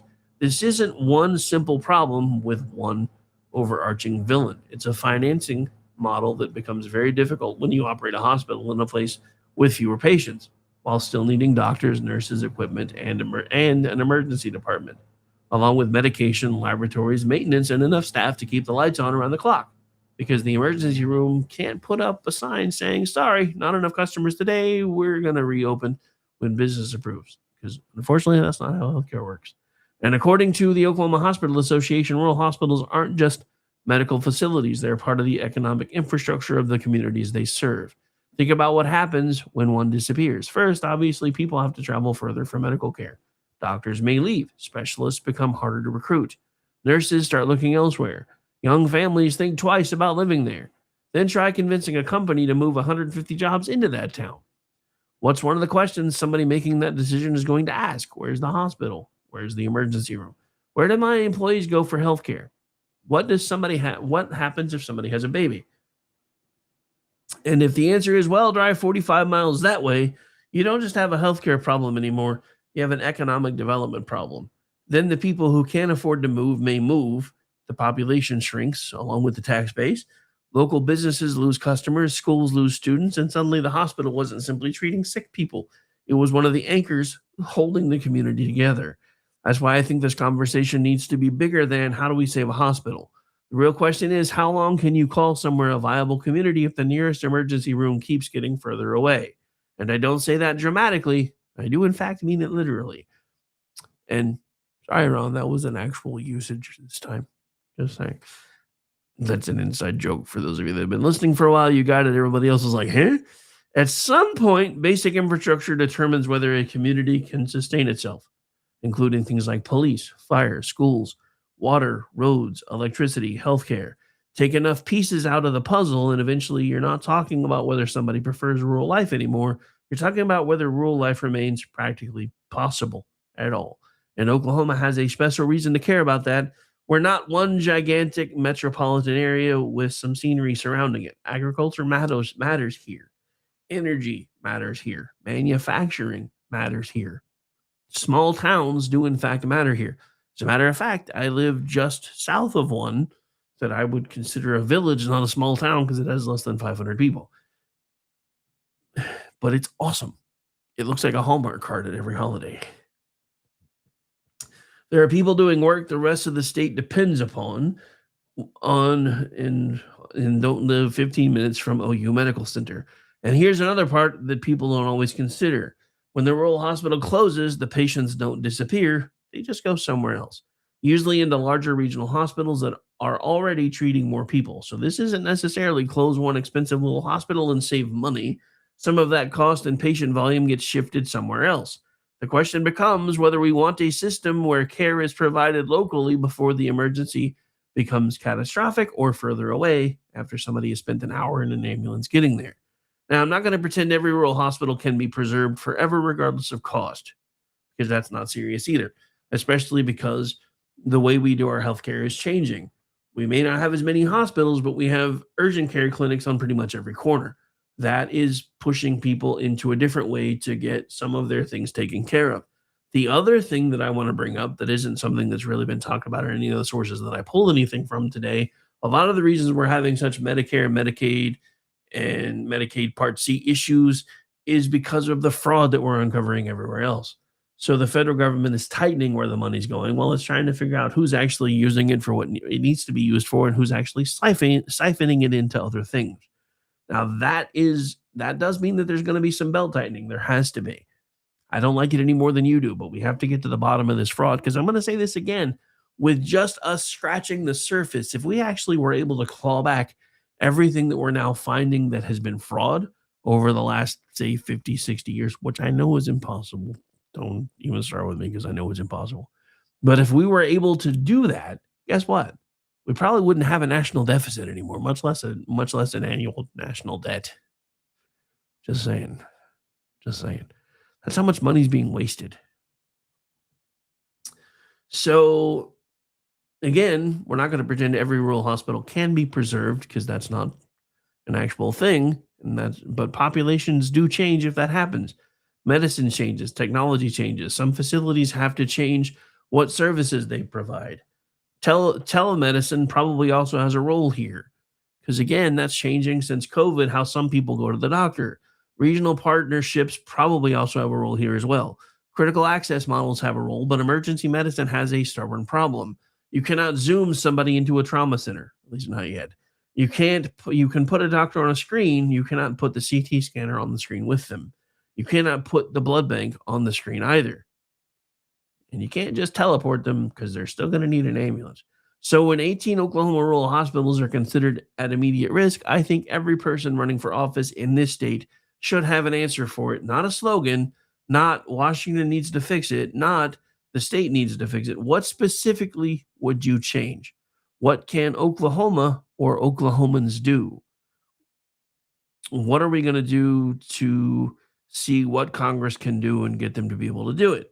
What reimbursement problem can be addressed here? What regulations make the problem worse? Where are partnerships possible? And which hospitals are actually in danger of disappearing? Because if we're going to spend an election year arguing about what Oklahoma should look like 10 years from now, there are probably few questions more fundamental than whether the people living outside our major cities can still reach an emergency room. Which brings us perfectly to the last thing that I want to talk about today. Because Oklahoma voters are about to get another chance to decide what direction the state goes in. And for a supposedly predictable red state, this election is getting pretty interesting. So we're less than 2 weeks away from the August 25th runoff. And if you thought Oklahoma politics was basically settled after the June primary, apparently nobody told the candidates. The Republican race for governor between Attorney General Gettner Drummond and former state senator Mike Mazie has become a real fight. They finished essentially on top of one another in June, separated by barely a quarter of a percentage point. And if you think the last 2 months have separated them, yeah, think again. A new Sooner survey of likely runoff voters has this thing dead even. Drummond sitting at 44, Mazie sitting at 44. That's not a front runner. That's a coin toss. And one of the biggest dividing lines has become something that probably nobody would have predicted a year ago: an aluminum smelter plant in Enola, a $4 billion proposed project that supporters say would enormously improve would enormously improve things around here and be important to rebuilding American aluminum production and reducing dependence on foreign supply. President Trump supports the project. Governor Kevin Stitt supports it. Trump has endorsed Mazie because he supports it. Drummond is fighting the project in court, arguing there are serious environmental, agricultural, and foreign ownership concerns. Reuters describes the smelter as an issue that has upended the governor's race and become a major wedge between the two candidates. Now, I don't need to settle the smelter argument in the last 10 minutes of the show because we've talked about it before. We'll undoubtedly talk about it again. What interests me today is that people appear to actually be paying attention, because that hasn't always been Oklahoma's strong suit. We complain about government very well. We're professionals. Voting? Not so much. Sometimes we're a little less enthusiastic about that part. In the 2022 midterm general election, Oklahoma's turnout among eligible voters was roughly 40%, compared with roughly 46% nationally, depending on the turnout data set being used. Think about that. We spend months arguing. Television ads, mailers, radio spots, signs everywhere, social media fights, candidates knocking on doors, people explaining in extraordinarily vivid language why civilization will end if the other person ends, and then about saying, meh, somebody else can decide for me. That's the part I find absolutely fascinating, because Oklahoma is a heavily Republican state. The latest annual registration report puts us at roughly 2.4 million registered voters, with Republicans making up about 53%, Democrats around 25%, and independents around 20%. So yes, Republicans start with an enormous structural advantage here. That's not exactly breaking news. But red does not mean settled. The Drummond-Mazie race proves it. The Republican runoff ballot also has races for state superintendent, labor commissioner, and insurance commissioners. Democrats have a U.S. Senate runoff. There are legislative races. There are county races. Depending on where you live, there may be quite a bit on that ballot. And those races can be decided by very small slices of the state's population, which means the fewer people who show up, the more power every person who does show up actually has. That's basic math. You want more influence over your government? There it is. Go vote. And what's interesting after watching last night's primaries around the country is that voters clearly aren't behaving according to one national script. Progressives won big in Minnesota, but they lost in Wisconsin. An incumbent went down in Connecticut. A Trump-endorsed candidate lost elsewhere. Polling missed badly in several places. Different voters looked at different candidates and made different choices. That's how elections are actually supposed to work. And Oklahoma gets its turn again in 13 days. So maybe that's the real thread tying this entire show together. We started with artificial intelligence and infrastructure. We moved through elections and the rules around them. We talked about Fauci and the intelligence community and who controls the flow of information. We came back to AI and the question of who controls the machine that increasingly filters that information. Then we came home to communities trying to hold on to basic infrastructure. Eventually, all of those questions come back to the same thing: power, and who has it, and who actually uses it. Who watches the people who use it, and when do ordinary people get a say? Well, in Oklahoma, one of those opportunities is August 25th, and I'm not going to tell you who to vote for because that's your decision. I am going to tell you this: if you stay home, somebody else will make that decision for you. Oklahoma may be a red state. All 77 counties went for Trump in the last 3 election cycles. But again, red does not mean settled. In one of those midterms, CD5 went blue. Oklahoma has had Democratic governors before. Granted, it's been 16 years since the last one, but with the candidates our primaries have left us so far, there's a good chance that may happen again because nobody on our side seems to be happy with either one.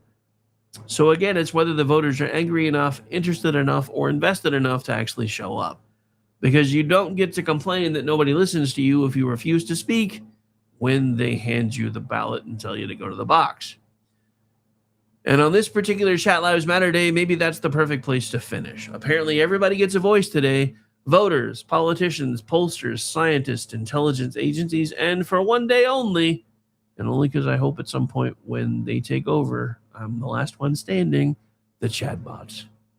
I urge you to use your voice wisely. I'm Rick Robinson. This is The Rick Robinson Show. Thank you for hanging out with me today. We'll do it again on Friday. Until then, take care of yourselves, take care of each other, and God bless. And as a reminder, I'll be back pushing buttons again tonight for the Inquiry Crew starting at 7 p.m. Eastern, with shows hopefully at 8 Eastern, and then again at 9 Eastern, and then 10 Eastern. The 9 Eastern spot will likely be filled by me, where I plan on doing a deep dive on this whole data center thing on America Off the Rails. I'll be putting that together here in just a few minutes. But we're going to get out of here. I'm already long, and I still haven't had lunch, and I'm hungry. I know. I'm a fat kid. I shouldn't really be talking about being hungry, but there it is. All right, we're going to, again, thank you guys for hanging out. Want to thank the folks hanging out in the chat. I know some of you that have Android phones are like, we can't even figure out how to get into the chat anymore. X broke something. Hopefully they're fixing it. I don't know. We'll see you guys later tonight, and I'll be back on Friday officially. And maybe even in Jen and Rick tomorrow night. I still don't know. And, I forgot. I'm going to be hanging out with BZ tomorrow night, too. So I guess I have a lot on my plate this week. Bye, everybody. Say goodnight, Gracie.